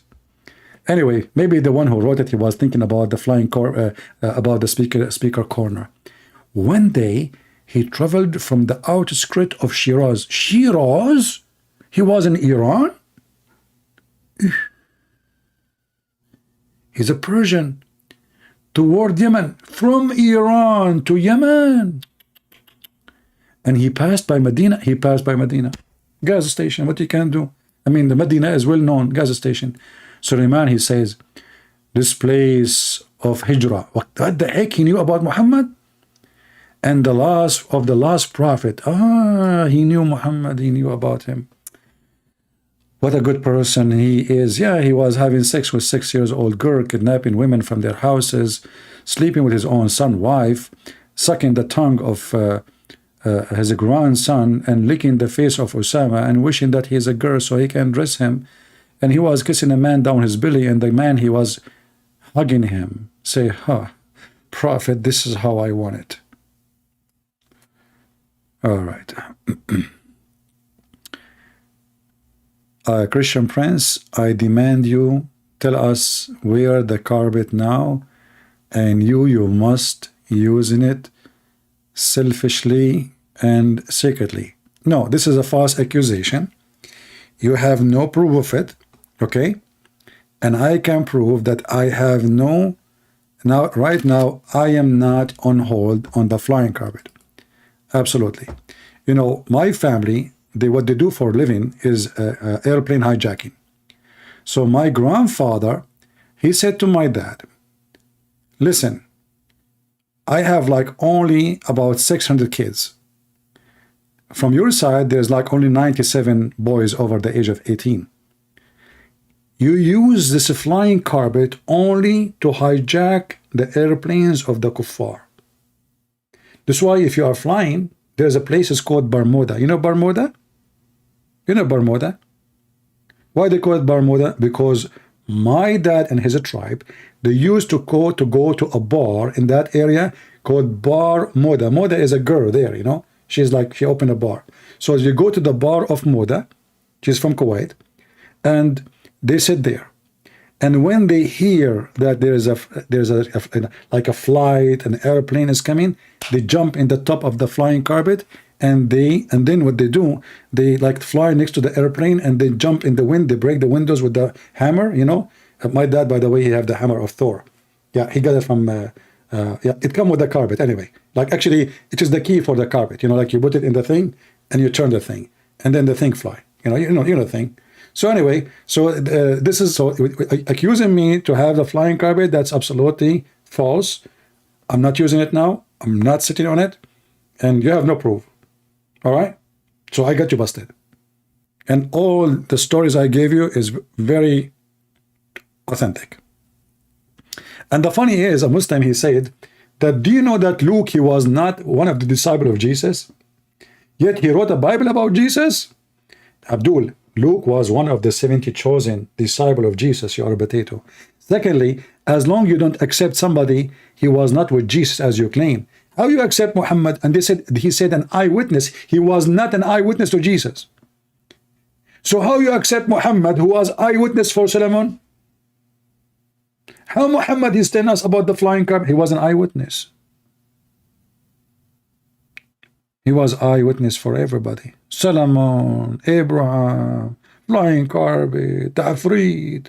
He was an eyewitness. Actually, I don't think even Muhammad have eyes.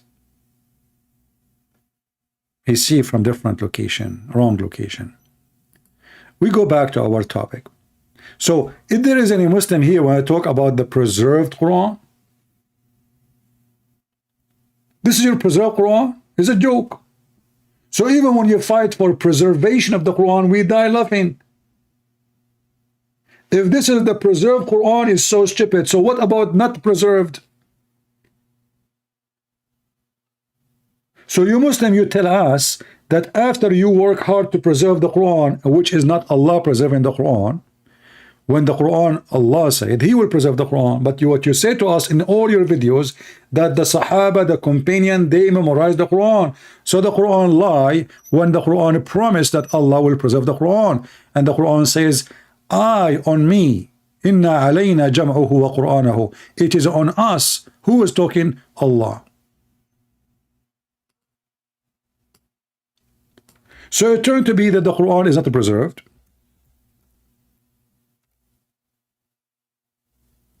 It turned to be the Quran is not even made by Allah. The author of the Quran is quoting the ant, the donkey, the fly, the bird, quoting the genie, quoting everybody. He's not even talking in the Quran. You see, when the Christians, they speak about the Bible, we don't say that every word in the Bible God is talking. No, we don't. When God is talking, God is talking. When David is talking, David is talking. The Quran, according to Muslim, every word is the word of Allah. And then when you start studying it, you will find that the Quran is messed up and there's nothing there is true. And when we speak about the preserved Quran, we have a very famous scholar who used to be called by the Muslims their master. The Muslim, they ask him a question and they insist that he should answer it. And then disaster happened. Knowledge knows, who studies Ulum al-Quran, that the most difficult topics are ahruf and qira'at, and the concept of ahruf and the reality of ahruf and the relationship of the Uthmanic Mus'haf with the ahruf and the preservation of the ahruf. Is it 1? Is it 3? Is it 7? And the relationship of the qira'at to the ahruf. This is a topic that when you're the beginning student of knowledge, you're like, what is all of this going on here? When you go a little bit more, you learn to simply memorize what your teachers say and regurgitate it out. And you don't fully comprehend. When you do a deep dive is when things get very, very awkward and difficult. And this is... When you do a deep dive, things get what? Awkward. Muhammadan, did you hear it? When you do a deep dive, things get what? Not a clear, not a truthful, awkward. Awkward. So why you lie when you speak about the preservation of the stupid Quran? The second you take a deep dive, you notice that something fishy. Something is awkward from your own mouth. Is when things get very, very awkward and difficult. And this isn't new. This is from the time of the Sahaba. This is from the time of Muhammad companions. Things is awkward. Quran is not preserved. This is not new. Even one of the companions of Muhammad, very serious person, very important figure, he was almost going to leave Islam because of this. This is not a joke, brothers and sisters.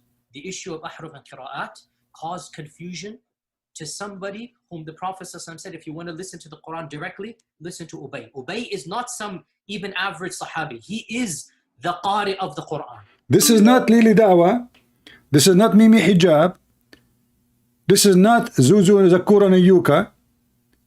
This is a companion, a serious companion of Muhammad, a Muslim trying to call us. Let us see.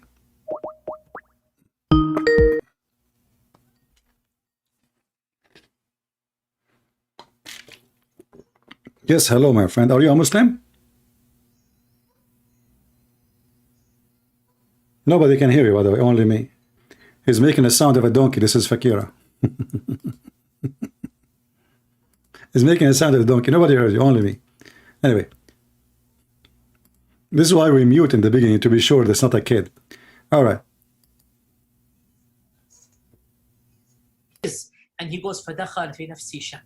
What is all of this? He is what? He is the master. This guy is a master of the Quran. A suspicion entered his heart when he learned about the Quran. The Quran is just a stupid book. Is the Qari of the Quran. He is the master. He is who he is. And he goes, فَدَخَلْ فِي نَفْسِي شَكْ. What is all of this stuff? Again, this is you have asking some very honest questions. This is the first time I'm saying these things. Many people are aware who listen to my lectures that I've mentioned the crises that happened to me at Yale. This was the issue. That the issue of ahruf and preservation and qira'at and relationships between them, these are very, very difficult issues. And the most advanced of our scholars, they're not quite fully certain how to solve all of the unanswered questions in there. Here's the point. These issues should only be discussed amongst people who know what the qira'at are and who understand some of these questions that are being raised. So is what you're saying the shak that came, or not the shak, but the crisis that you had was in relation to this question of the relationship between the ahruf and the qira'at, basically? No. The crisis I had wasn't that. The crisis I had was, well, yeah, wait, that was what generated. But what was the crisis? The crisis was very simple. Traditional understandings of ahruf and qira'at cannot answer some of these pressing questions that are now being poked by our people outside of, by our... Imagine Muhammad Hijab, Mimi, asking the guy, so you have a doubt about Islam because of this? This is his sheikh. The sheikh, he have a doubt about Islam. And he was invited, supposedly, to defend the Quran. And the stupid Mimi Hijab, he insists, he wants an answer now. And this guy was saying to him, brother, this is something we should discuss in a private. The Christians, even the Muslims, will be upset if we talk about it in truth. We cannot be truthful about it. This is something that have to be done in private, not in public, because the truth will make a big damage. Why you are asking me now? This is not a question to be asked in public. Traditional understandings of ahruf and qira'at cannot answer some of these pressing questions that are now being poked by our people outside of, by our academics, by their academics outside of the faith tradition. You see, in a Muslim environment, there's always some respect that we have for the Quran. We should. In a Muslim environment, we'll press a little bit and then we'll say, okay, khalas, sami'na wa ata'na. And that's great, alhamdulillah. When you go to academia, they don't have that red line. And they're going to just, you know, the famous story of the emperor with no clothes. They're going to just point out, no, that doesn't make any sense. Well, that's not. Muslims, did you hear it? Muhammad is naked in our eyes. Who said that? He said, when people, they study the academic way, they will find that your emperor is naked. So all the duct tape and the lies you make to duct tape is a joke. People are laughing at you. Those is something you can fool those you know, maybe some blonde American who have no idea what Islam is about. You fool people maybe in Europe who do never study. But things are changing, my friend. The internet is destroying you.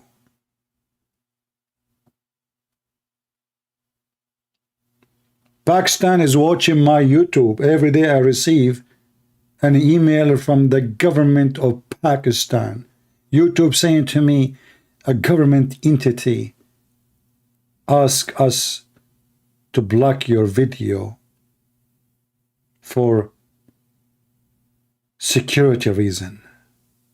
Security reason. Cowards. They think by blocking my video, they will not learn. They don't know that every single citizen in those countries have a proxy to watch porn. Not for my sake.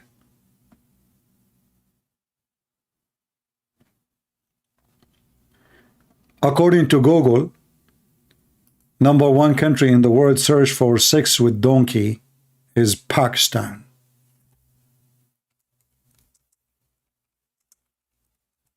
And I don't know what is special about what? Sex with what?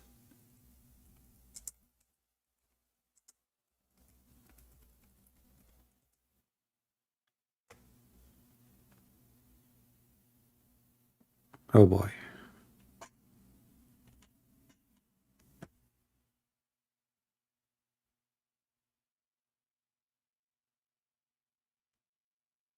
I'm trying to find the news, but all what I find the porn websites. Hold on.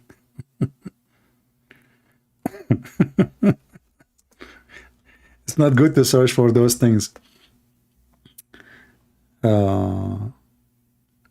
Yeah, here we go.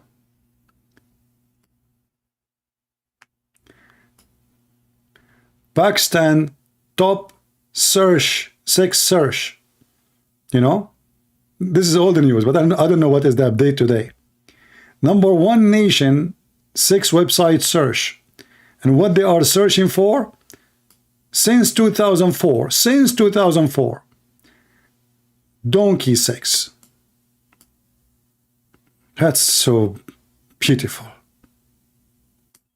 I think all of them, they are doing scientific study about the emotion of donkeys. Oh boy. So let us go back to Yasser Kadhi from Pakistan. He can tell us he is expert with search and research. True and this and that. And they'll bring issues, which I'm not going to mention explicitly, that you know are true because they're in your own books. They're not inventing anything new.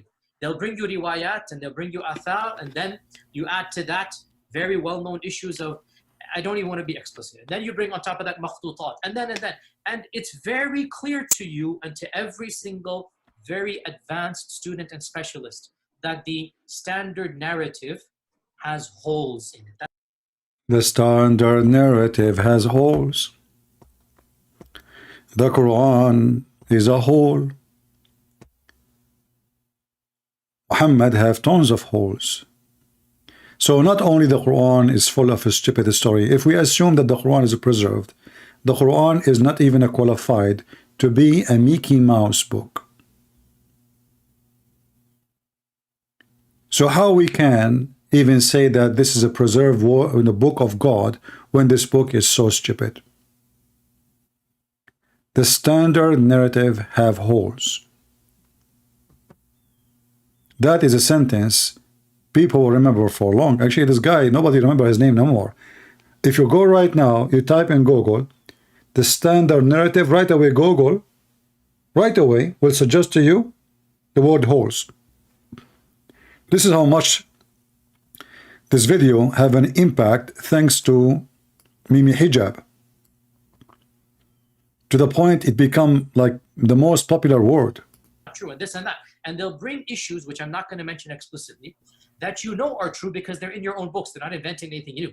They'll bring you riwayat and they'll bring you athar, and then you add to that very well-known issues of, I don't even want to be explicit. And then you bring on top of that makhtutat, and then. And it's very clear to you and to every single very advanced student and specialist that the standard narrative has holes in it. That's what I'm going to say. The standard narrative does not answer some very pressing questions. These are now well known within the Western Academy, that they're bringing forth issues. Their level of now knowledge is leaps and bounds above what it used to be, 100 years ago. What is happening in the last few years is not me anymore. It's the Western academics. These problems are now becoming mainstream. And by and large, our ulama in the Eastern world are not aware. How the Muslim scholar respond to this? Listen carefully. How the Muslim scholar responds to a serious academic study. Listen carefully what they do. By and large, of what's going on in the Western side of things. And they're not answering those questions in a manner that it needs to be answered. Then Muhammad Hijab has him on again. And this has to be probably the most damaging podcast, I think, to date in regards to the Du'at and the destruction it caused. Suppose this guy is smart now, He looked like a goat growing her beard. So this is damaging. I mean, any video of you is damaging, you stupid. If I play any of your videos, people would die laughing at you. But supposedly now, Muhammad Hijab is the one who did damage, not me. Because, by the way, they keep attacking each other. They keep stabbing each other in their back. This is Islamic nature. Yeah, tell us what Mimi Hijab he did. This damaging. They brought him. Yeah, you don't do that, don't you?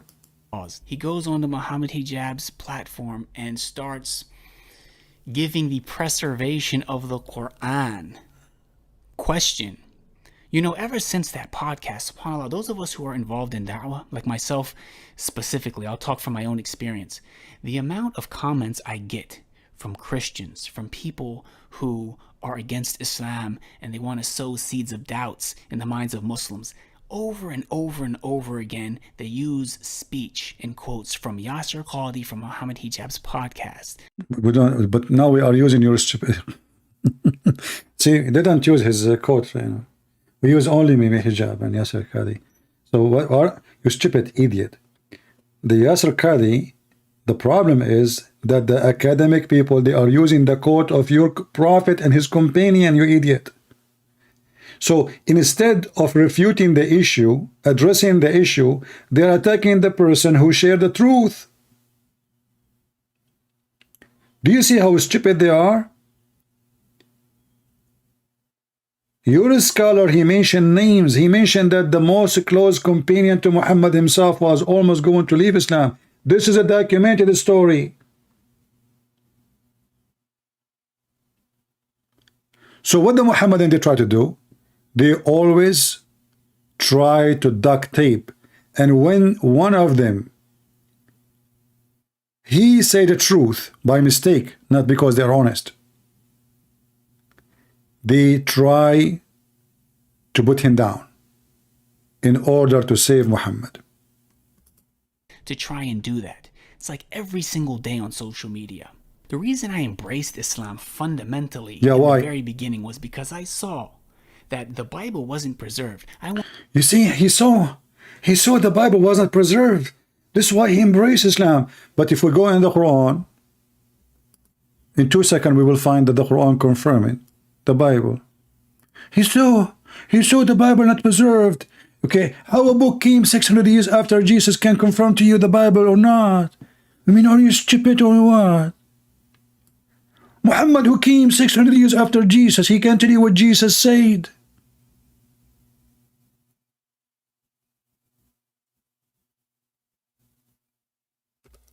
Isn't it, this is your stupid Quran saying, confirming what is with them? What is with us?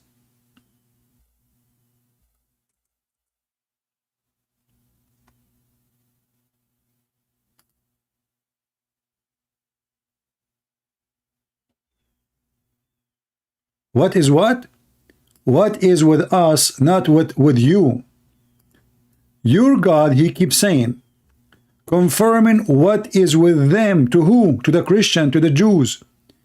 And when there come to them the scriptures from Allah confirming that in their possession, which mean 600 years after Muhammad, the Bible never changed. What we have in our possession is confirmed even by your stupid prophet.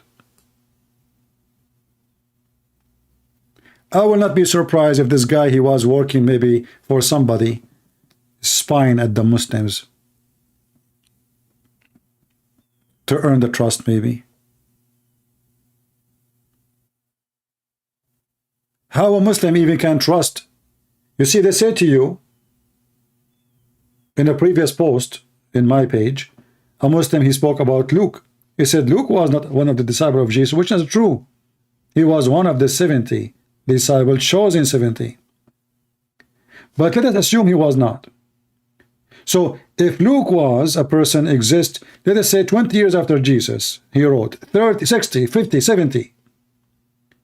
Then how you accept someone never been in the town where Jesus lived, never saw Jesus, never heard Jesus, he don't even know the correct name of Jesus, he don't even know the God of the Bible, 99 names the God of Islam, none of them is the one mentioned in the Bible, none. So how you hypocrite, you accept a person who is filthy, trashy, child molester, rapist, he cheat in his own son, he slept with his wife, he cheat with in his wife, he sleep with the maid when the wife is not there, I mean, very evil. I mean, name for me one thing about this man is not wrong. He wear clothes of women. He pissed like women. He put eyeliner, and men, they kiss him and he kissed them down their belly. In fact, Muhammad, he said, I never receive Quran except in the clothes of Aisha. The Muslim, they say the clothes mean the house. But guess what?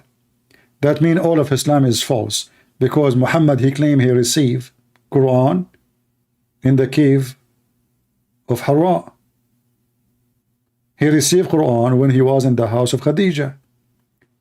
So they tried to fix it. They made the word clothing as the word house. I never heard somebody saying that I never received Quran except in the clothes of my wife, and then suddenly the word clothing become house. But even if you take it that way, that will be a big problem, because this is mean Muhammad, he never received Quran in the cave.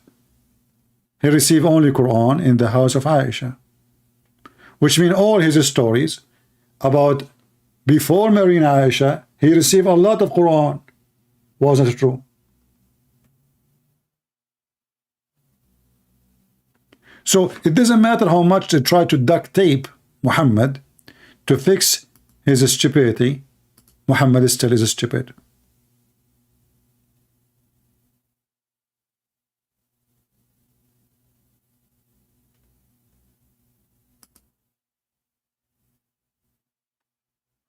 Do we have any Muhammadan?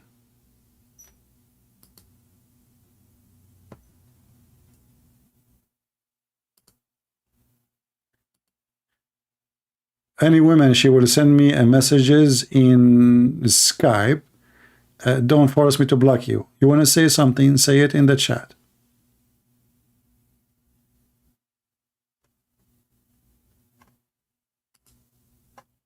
Only Muslim can text me in Skype, unless I say Christians can call me.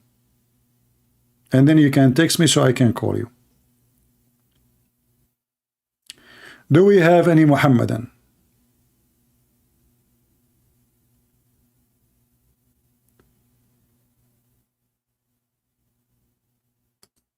I really like the preserved Quran, the flying carpet, the genie, the Afrit.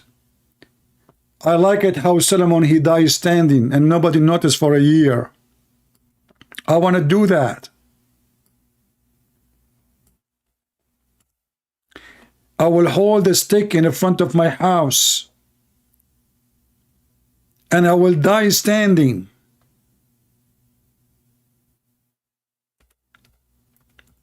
And I will stay like that for a year and nobody will notice. That is the preserved Quran.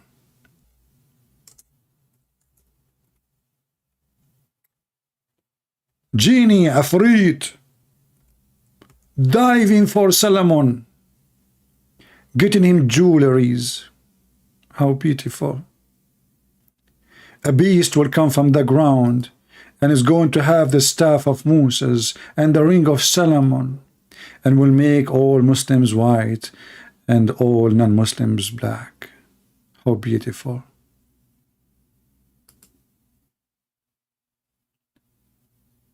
I will be black finally. My dream is coming true. Allah is punishing me. All my life I wanted to be black.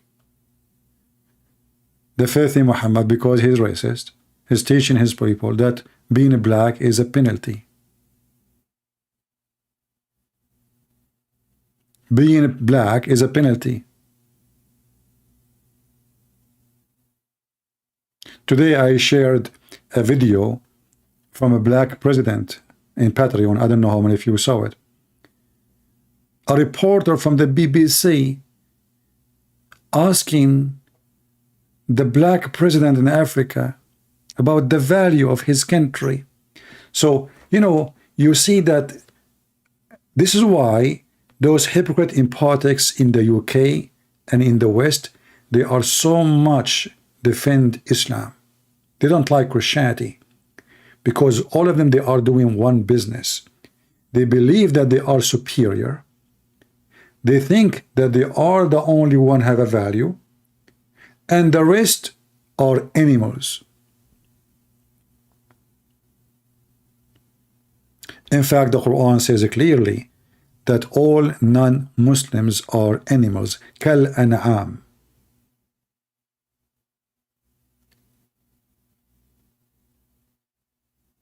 There's a video of a guy in YouTube.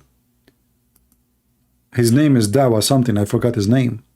He stands and there's behind him a bunch of cows. And he said, brothers and sisters, look at those cows. They are better than those non-Muslims. Those cows are useful. And this coward, what is his job? Nothing. He make money from the Western. He is driving Mercedes.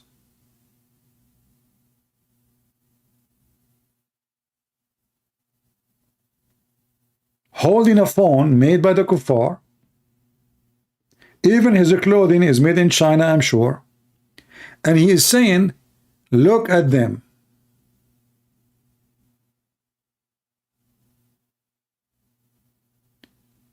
Non-Muslims are the same as animals. And now the Western, and not all the Western, not the Christians for sure. Those are the liberals, the Democrat, the hypocrite. They want to teach the black people how you can be black. They want to teach the black people value. But look at them. They damage the value of every family in USA of those who follow them.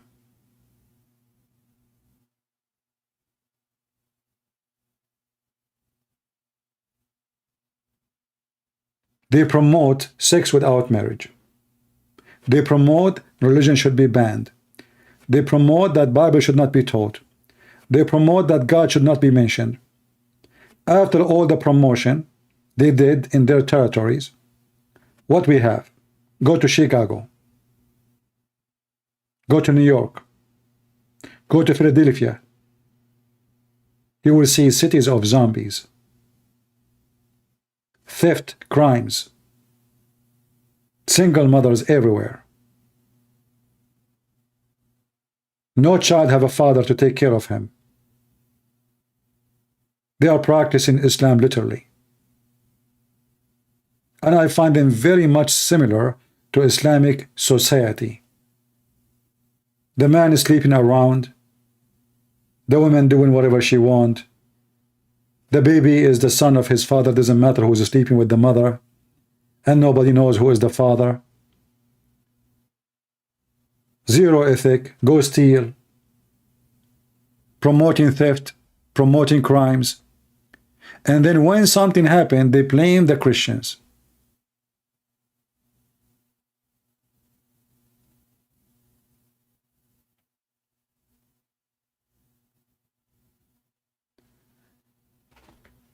Do we have any Muhammadan?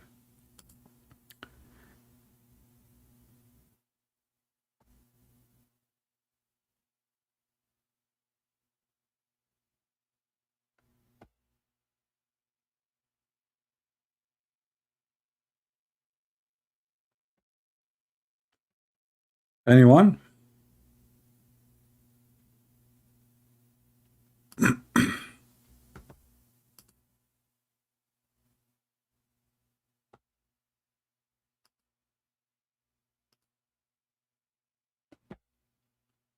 Do we have any Muhammadan?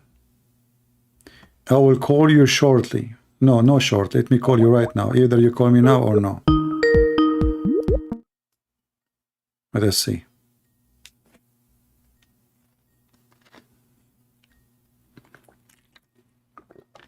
If you don't answer, I will block him.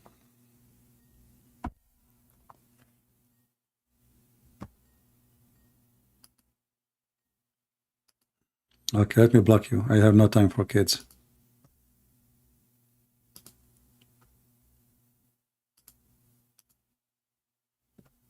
Mayday, Mayday. Any Muhammadan dare to call me? Any Muhammadan dare to call me? You know, and Joe Biden, he issued a warning to Uganda because they have a law against gays.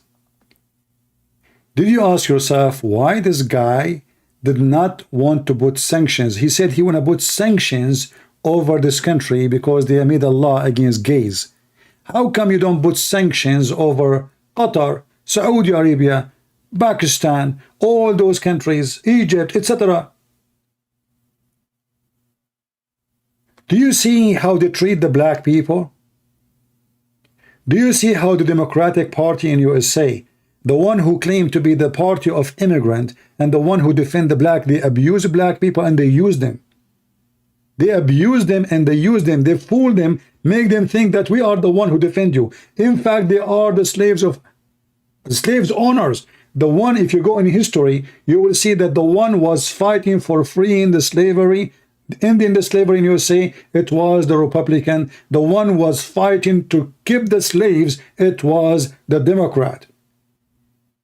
The Democrat Party is like the devil. He changed his color. Yesterday they are slaves owners, today they are slaves defenders. But in reality, they don't care for you. You know, the lady who started the Black Lives Matter, she collected millions and millions of dollars. And then she took the money and she bought a house between the white people.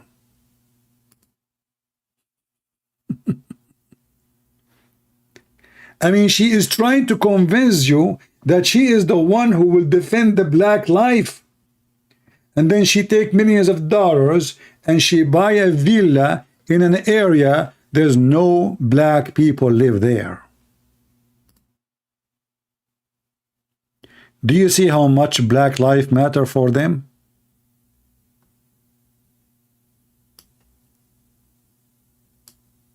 And now, after all the donation, they are filing for bankruptcy. The money is gone. The same as Nancy Pelosi. She speak about we support immigrant. The second immigrant, they come to her house, she called the police.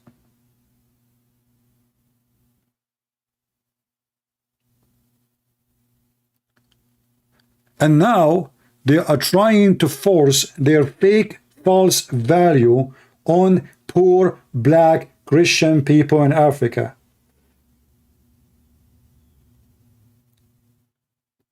And because they are supremacists, they think that those black people, they have no value. We are the one who will teach them what value is.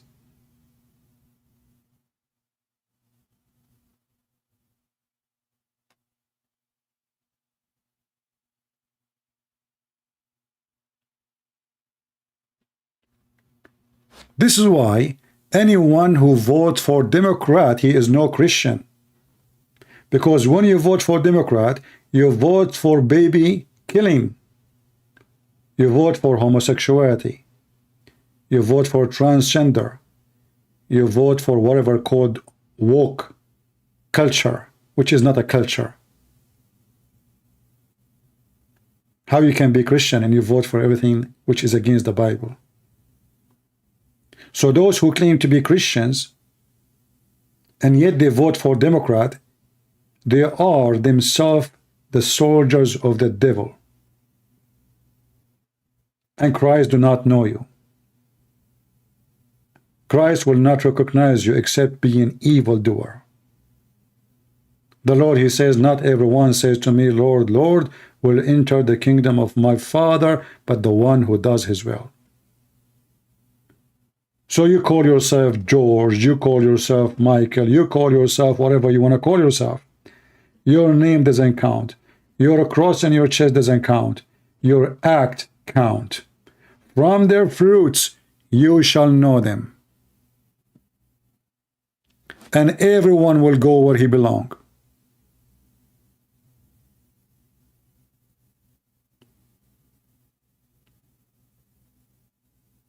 And because now these days everybody is hypocrite, nobody dare to say the wrong is wrong and right is right.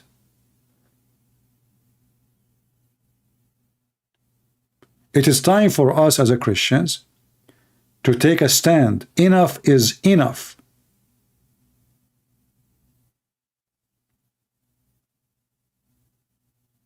And the Christian who don't take a stand, he is no Christian. The Lord, he says, the one who deny me, I will deny him in the front of my Father. And when you deny what the Christ taught us, you are denying Christ.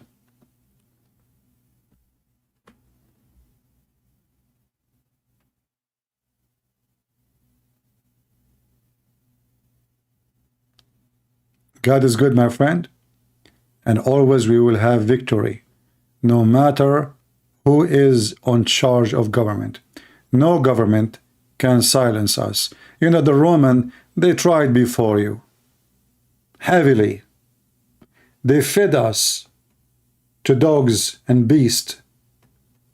They crucified our church fathers one by one. And this is telling you how much truthful they are. Just deny the Lord and you go. We will not feed you to the beast. Just say, I don't want to be Christian. Say it. And this is why when the Muhammadan, they say, the Christian, they change their book. Who in the world want to believe in such a garbage? Those people, even the stupid Quran, is speaking about a story, supposedly it happened almost in the time of Muhammad, that a Jewish king came to Yemen and he occupied Christian towns and cities. And he asked the Christians to leave Christianity, otherwise he will burn them alive. And this is chapter 85. If you leave Christianity, this king, he said to them, I will not burn you. He made a ditch, he made a big field, a valley, a tunnel, whatever you want to call it. And he filled it with wood and fuel. Crazy fire. And they brought thousands and thousands of Christians. And they throw them in the fire one by one. All what you need to do to be saved from the fire, just say, I deny the Messiah. I'm not going to be Christian no more. Even the stupid Quran witnessed to such a story. And guess what? They refuse to leave the Messiah. So how people with such a spirit, such a faith, such a belief, such a strength, they are going to corrupt the book? Who want to believe in such a garbage?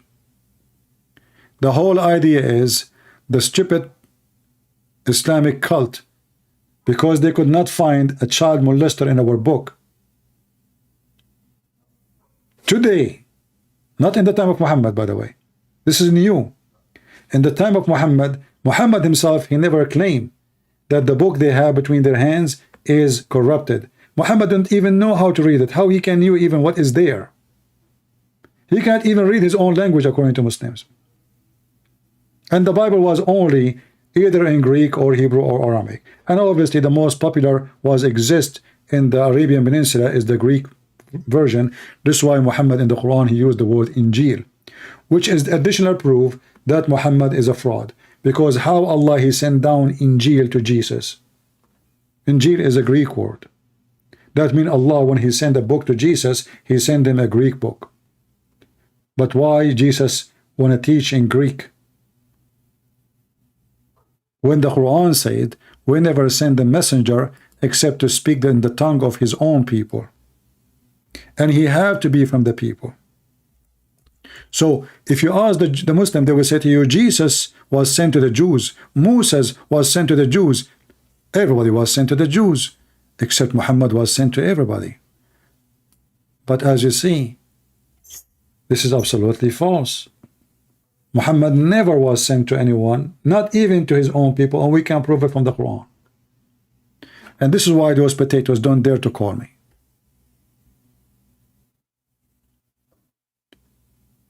Do we have any brave Muslim he dare to call me?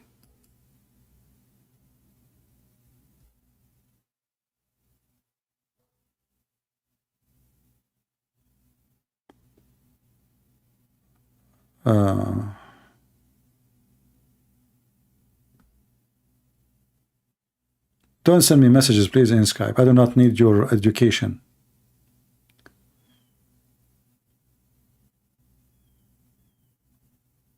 Can you tell me who wrote the Quran?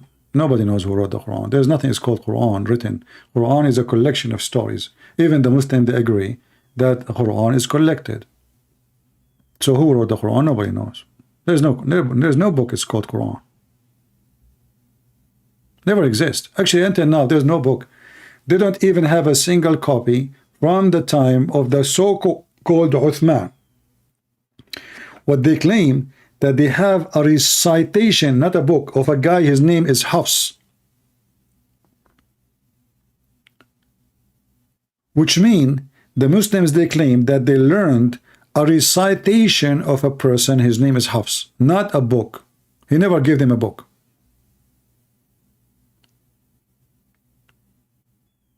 And Hafs exists more than 200 years after Muhammad. There's no books. Muslims don't have any book.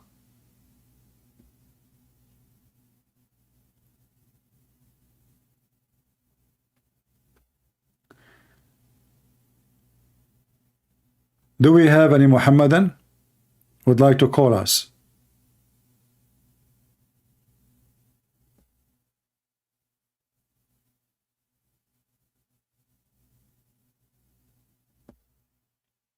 Any Muhammadan would like to call me, prove me wrong. Mayday, mayday, mayday. Be the man. I don't care if there is a hole in the narrative or not. I will make holes for you. Who can take the challenge? They go in the street and they try to speak to people who knows nothing about Islam. Do you know that Prophet Muhammad was the most merciful? You really? Yes, brother, yes. He was the most merciful. How is that? Do you know that he forgave the people of Quraysh? He killed them. And the people of Quraysh are his cousins, his family. What about you tell me about all the people he slaughtered for no reason? As an example, Bani al-Mustaliq. He attacked them when they were feeding their sheep and their camels. He took the women and the boys as slaves. He raped a woman after he killed her husband, her father, her brother in the same day. The merciful Muhammad, he cut hands, he put nails on the eyes, he enjoyed torture.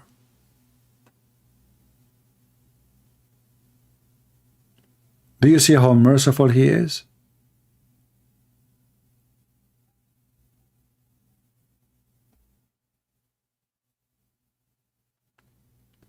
However, he is a merciful or not.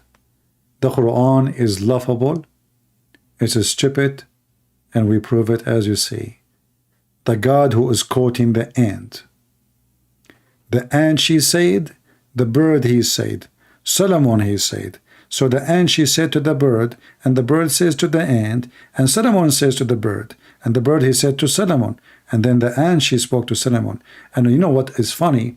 That the ant, when she said to the ants, hide, otherwise Solomon will crush you, Solomon, he called the ant to be brought to the court. Can you believe it?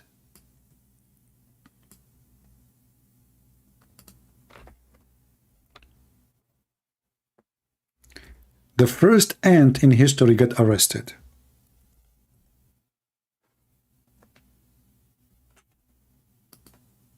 Why?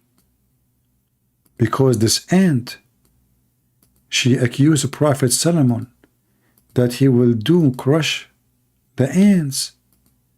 Solomon, he said to her, are you saying that I am not justice and I am going to crush those ants? She said to him, honey, you got me wrong. I told them, hide, otherwise Sulaiman will crush you. I meant they will crush their heart by the beauty Allah He gave you. The value of the ant is a great example of the wisdom of Allah. Ali ibn Ibrahim have narrated that when the wind raised the throne of Ibrahim, they meant Sulaiman, and reached the field of ants from where silver and gold comes out. As Imam as-Sadiq said, there is one valley of Allah where silver and gold is grown. Yeah, they grow silver and gold there. I saw it myself. My dad, he used to do that too. You know, we used to put zucchini in the ground and then we got back silver. True story. And has protected it with the weakest creatures like ants. Oh, the ants there to protect the value of the gold and the silver. And if a powerful army went to enter it, it cannot go to do so. Why? Because the ant, brother, they will attack your army. I mean, imagine you have an army and there's ants. Who can win? We know who's going to win. Ants. Ibn Babura said, according to reliable, look, you see the word reliable?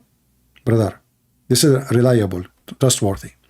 Chain of narrators narrates from the Imam as-Sadiq that when an ant conversed with others, the wind took their conversation to Sulaiman. At the time when he was on the air.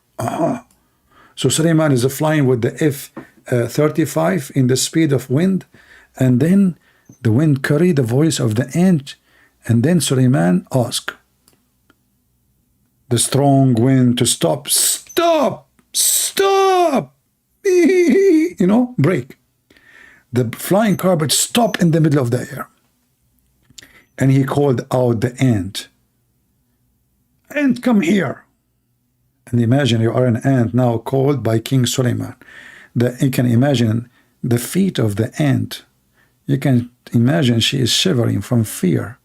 You know, put yourself in her feet, you know. You are an ant and called by Sulaiman himself. He stopped the flying carpet on the air. The ant came to Sulaiman. He said to who? To the ant. "Don't you know that I am a prophet of Allah?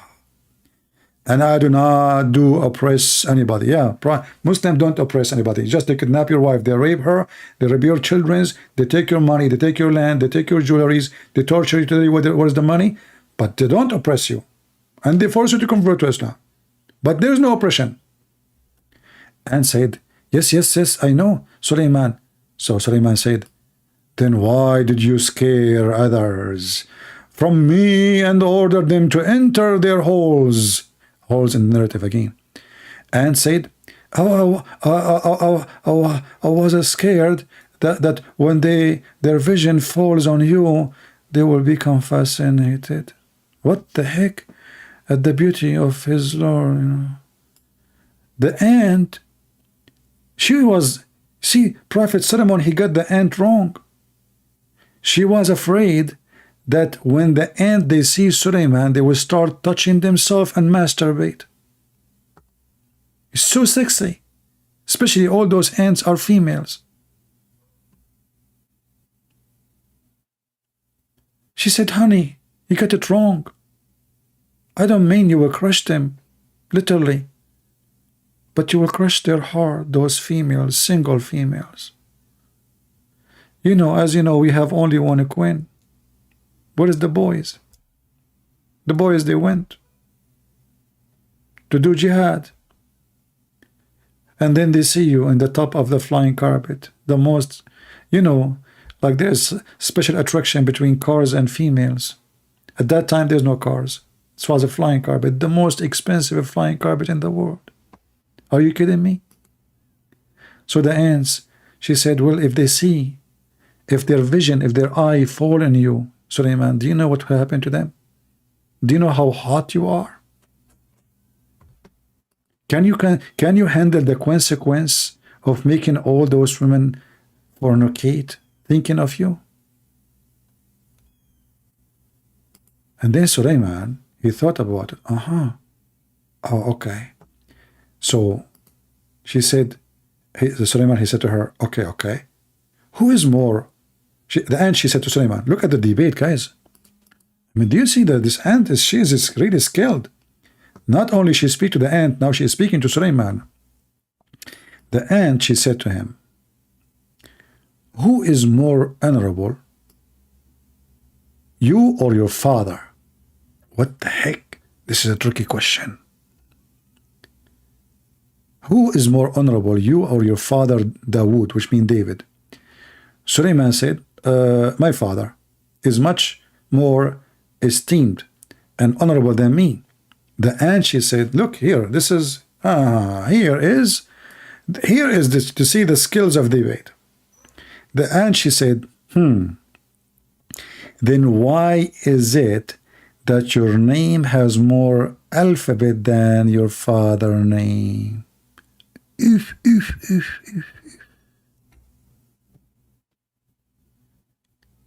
Suleiman got busted.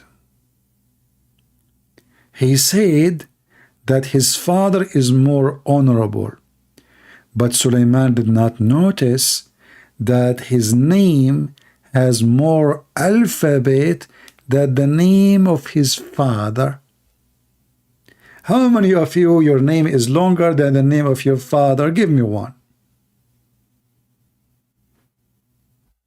If your name is longer than the name of your father, please give me one.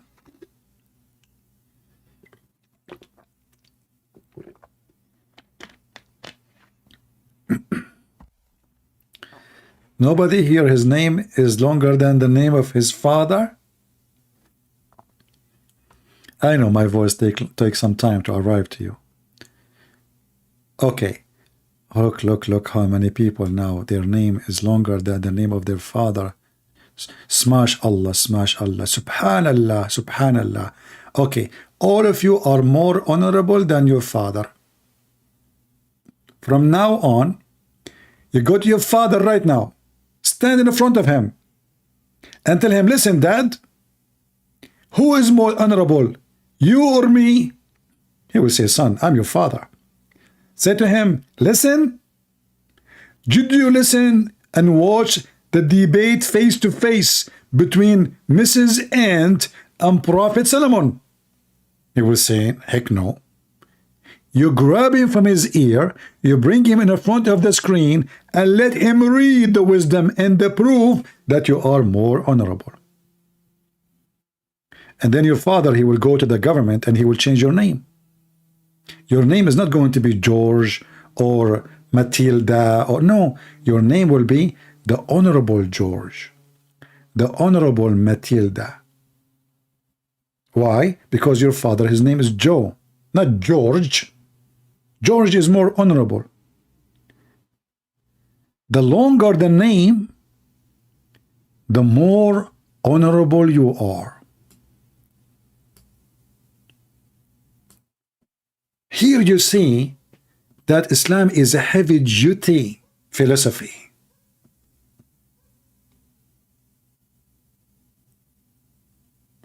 Islam not only just a religion from God. It touch your testicles first by promising you a lot of virgins who obviously they are not. Because if Muhammad will be there, do you think he will get any virgin? Good luck. He touched your stomach by promising you banana. Have you ever heard of a God? He speak about banana. He promised us banana in heaven. I mean, this Allah, he thought about everything. So how come there's no coconut? A river of wine, he want us to be drunk. A river of milk, he want us to drink milk. A river, 2 spring of water. Brother, it's time for all of you to convert. Today you learned a lesson of wisdom from the ant. Subhanallah. An ant is teaching Prophet of Allah wisdom. An ant. Put the link in the comment section. The link for this. Always I show in the screen the title. You see, just search on your side here. Anytime you want to find something, freeze my screen. Type the exact like one line in Google, you will find it. The account of Suleiman, and this is an Islam.org website. An account, so if you search in Google for this, you will find it. Or if you search for this. So even if you are, watching the video later, just type exactly the same word, or, type it, Google will help you. Very simple.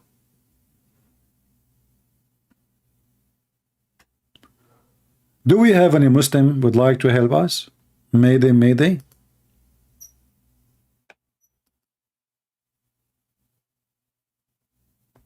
Anyone? All right, looks like we are out of customers. If you don't download my previous videos, please feel free. I'm loading videos, they are short, and they are under videos, not under live. And usually, for some reason, they don't appear in the main page. So feel free to download them before we take them down. As you know, I always do, I clean my channel from my videos, but you can find always my videos in different channels. But I advise you to download them, especially if they are full of reference. As you see, my friends, Islam is so stupid. It doesn't matter if the Quran is preserved or not. In fact, for us, we prefer Muslim to believe Quran is preserved, because that will make it easier for us to beat Muhammad and his false cult, because then they cannot escape the embarrassment. They cannot say, oh, this is somebody, he fabricated a story. It's preserved, brother. Preserved. The preserved Quran is a stupid Quran.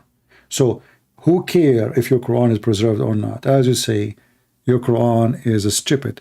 And in the beginning we showed you a long page in one book only, written by Imam As-Suyuti. And I will post the link again.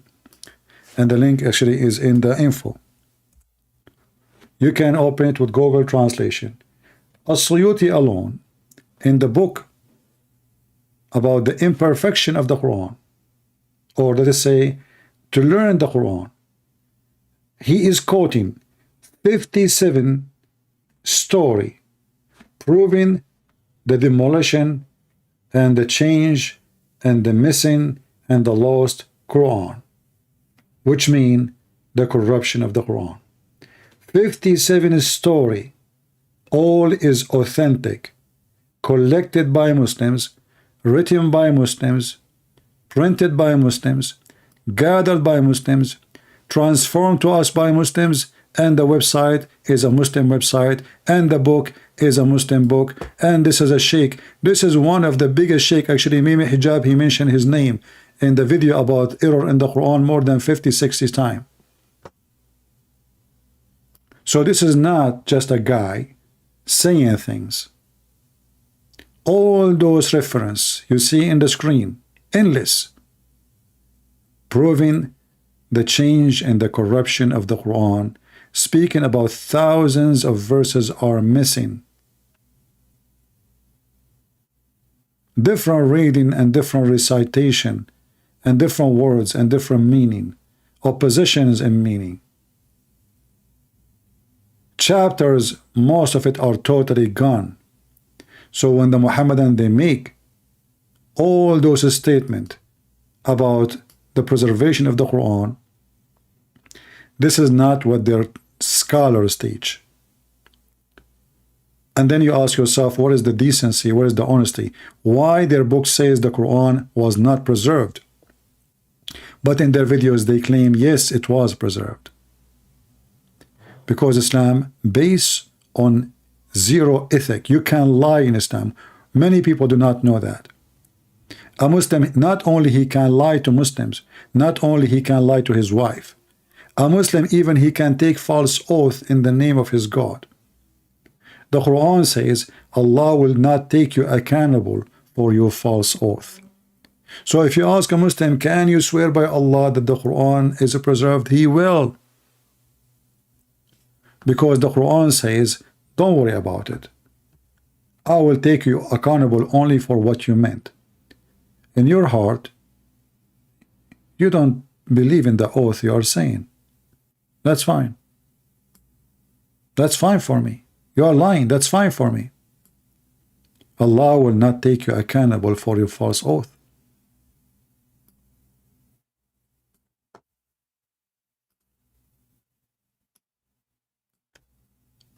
In chapter 3, verse number 28, even the Muslim, they have no shame to teach their children that you can speak to non-Muslims in a friendly way, saying to them that you are their friends, but your heart is dislike this.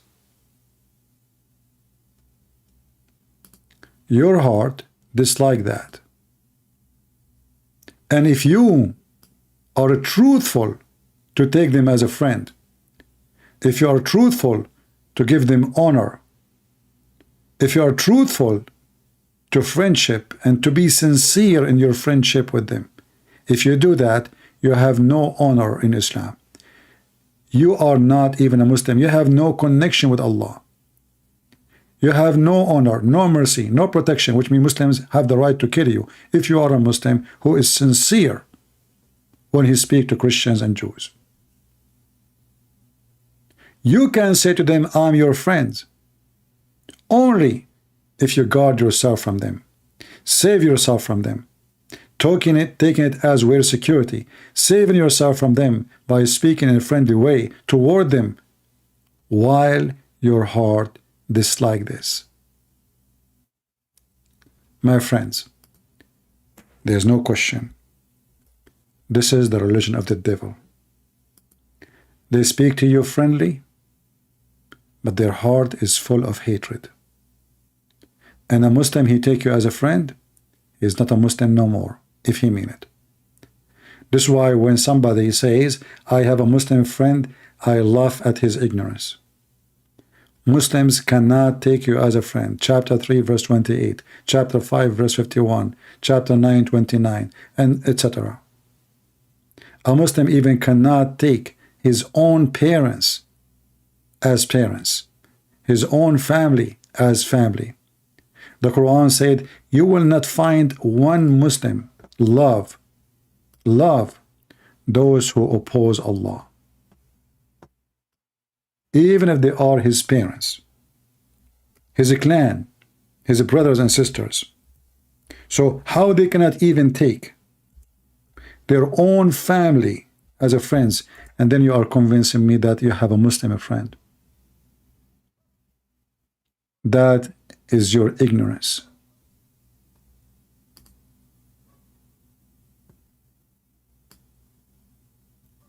You will not find folk who believe in Allah and the last day loving those who oppose Allah and His Messenger. The Muslim, they might say to you, oh, those are waging war. No. Anyone who don't believe in Islam, he is opposing Allah and His Messenger. Anyone. Islam teach that the earth is divided between the land of war and the land of peace. And the land of war is any land don't accept Islam. They are an enemy, we have to conquer them. You will not find one person is loving,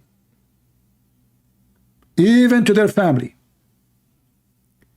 This is a pure satanic cult. The Muhammadan they follow have nothing to do with God. Our Lord, our Savior, he said, love your enemy, bless those who curse you.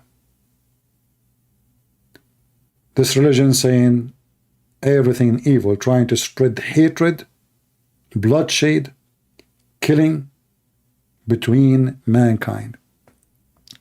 Even the Quran make it so clear in chapter 5 verse 14 that Allah will spread hatred and enmity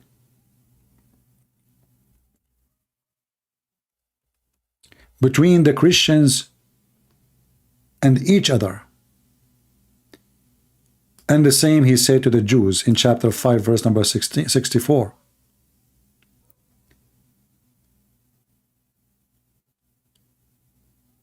Allah he spread enmity. Allah is the devil. He wants the Christians to hate each other.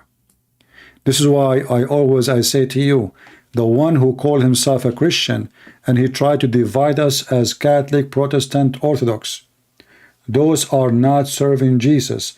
Those are serving the devil. That devil, literally. Those who divide the Christians are not priests. The verse in front of you. This is a statement coming from the mouth of the devil himself. I will spread hatred and enmity between the Christians until the day of judgment. If Christ he order us to love even our enemies, how we can hate our brothers and sisters in Christ? Doesn't matter what the church they belong to. Even if somebody is wrong, you correct him, you don't hate him. You correct him, you don't hate him. You don't throw rocks at him. Don't play God. Give to God what God do, and do what you need to do. So I say to you, anyone he contribute in division between the Christians, he is serving the devil Muhammad. You don't believe me? It's in front of you. This is his plan. The plan is open. It's not a secret. It's in front of your face.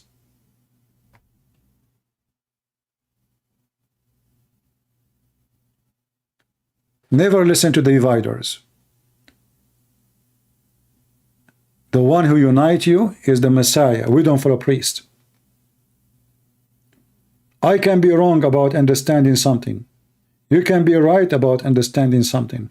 But both of us, we understand one clear thing, that the Messiah is our Savior, and there is no other Savior. And if I am wrong, and you could not correct me, with the Lord, he will judge me and judge you by your heart and your act and your fruits. Don't think you will be more just than the Messiah himself. Be loving, be giving, be Christian. In the same time, when we speak about being loving, doesn't mean we give hugs. Loving, it can be insulting, because you have to say the truth, and when you say the truth, somebody will be insulted. If you make a speech and nobody insulted, that means you said nothing. Literally. If you make a speech and nobody get offended, that means your speech was wind, meaningless, useless. If you don't believe me, go and read the speeches of the Messiah. He offended everybody. They wanted to kill him not because he was saying what they like to hear. They wanted to kill him because he was offending them heavily.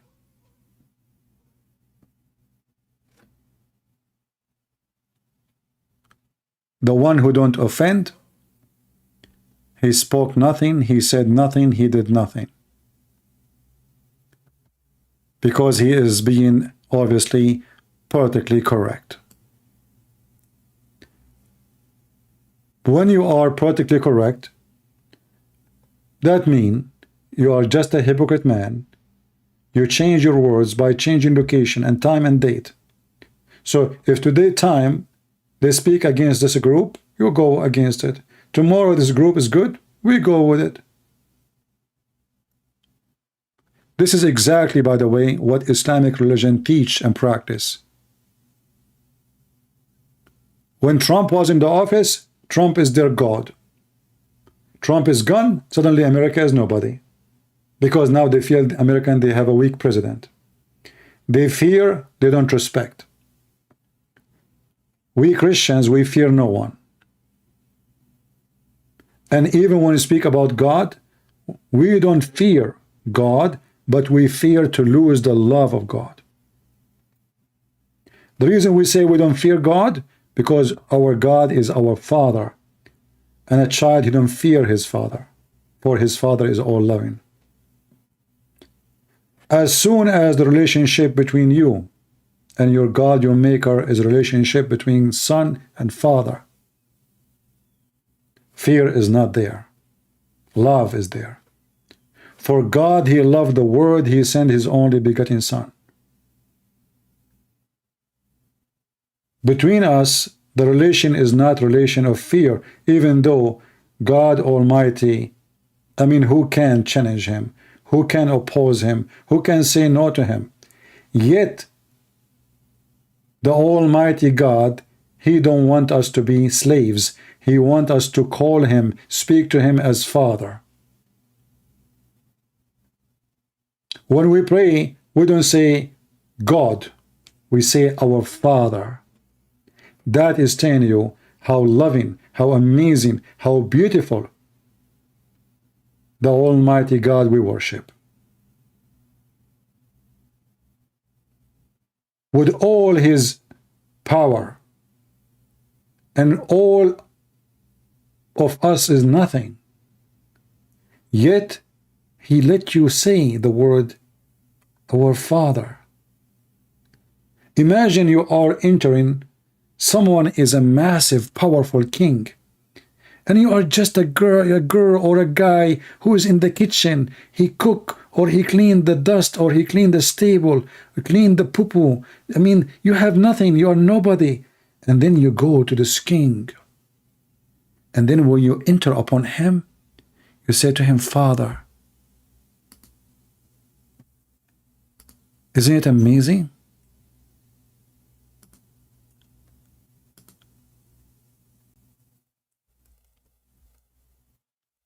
You don't call him God. You say, Father. How loving. How beautiful. How special.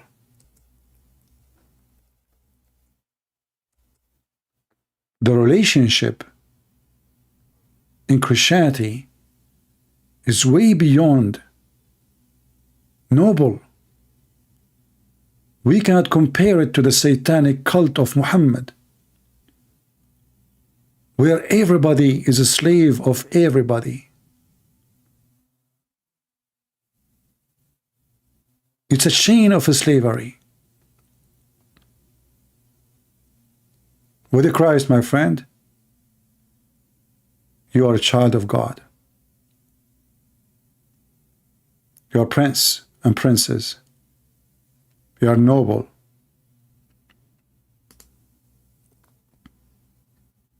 Even though you are nobody.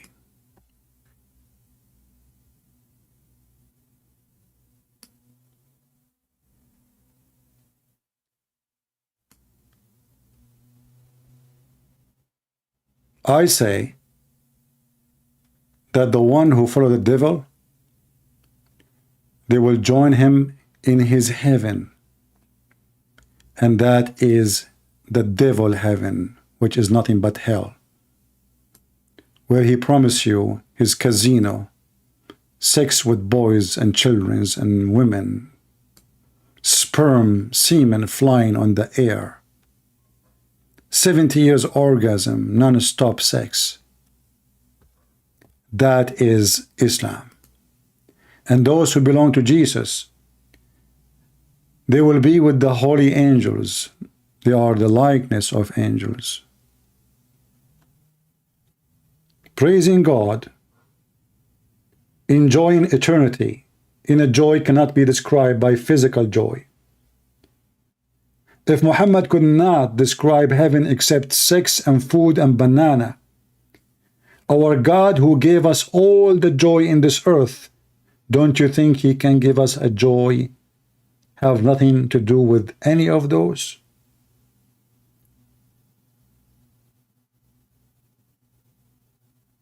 God Almighty, heaven is not a pimp house.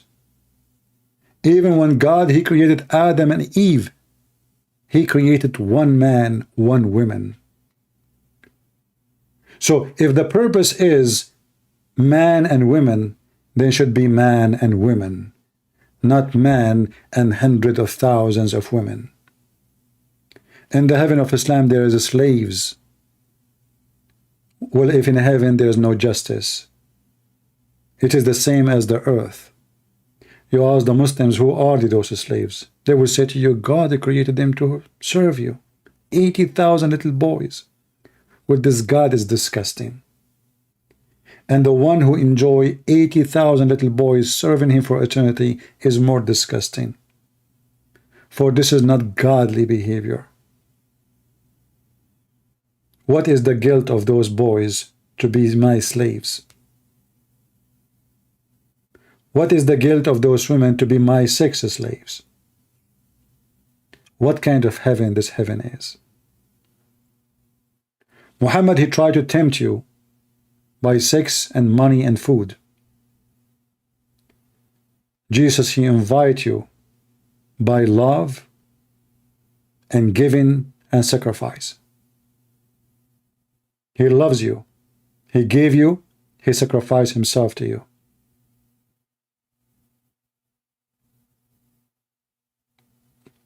We cannot compare between the kingdom of Satan, which is Islam, and the kingdom of the Messiah, holy his name. As we speak of him, he is now listening to us. He said, every two of you talking about me, I will be in the middle. Allah cannot even hear the Muslims. He come every third part of the night to ask who is praying. Jesus, you speak of him anytime. He is listening. Knock, and I will answer you. I will open for you. That is my Lord. Who is yours, Muslims? The one who promised Muhammad the power of 4,000 men for sex? Is Muhammad God collecting horses, animals, or human in his heaven? Why Muhammad have the power of 4,000 men in sex? Is that the ID and the proof that you are good? Here you see the difference. With the Messiah, your power is not the power of sex. It is the power of love and sacrificing yourself. How loving, how giving you are. Not how selfish you are. Because even when you think about sex, you think about yourself. This is why in Islam there is no marriage. There is nikah, which means nothing but a contract of ifing. In Christianity, there is marriage, and the marriage is the man and the woman, they enjoy each other by being united under God to make a family. not to share a bed. The bed is not the purpose. The family, which is love, is the purpose.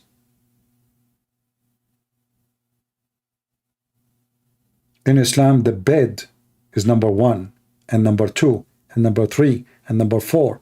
And even their heaven, even their belief, even their prayer, even their salvation is just for the sake of the sex. It's not even for God.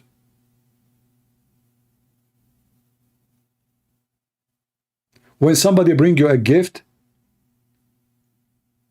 the gift to speak about the person. If somebody give you a flower, that means he like a flower. If somebody give you a book, that means he like to read. If somebody gave you porn, that means he love porn. So who is Allah? And why his gift is a porn? Unless he is the devil. And then you ask yourself, what is the gift? If I invited Jesus now to my birthday, which I never celebrate, if he come to me, or if I want to go to him, what gift he will give me and what gift I will give him? Why the Messiah did not promise me a lot of women for sex? The answer is very simple. From their fruits you shall know them. That is not the fruits of the Messiah. That is not the words of the Messiah. That is not the value, not the level. That is the devil when he promised you such a promise.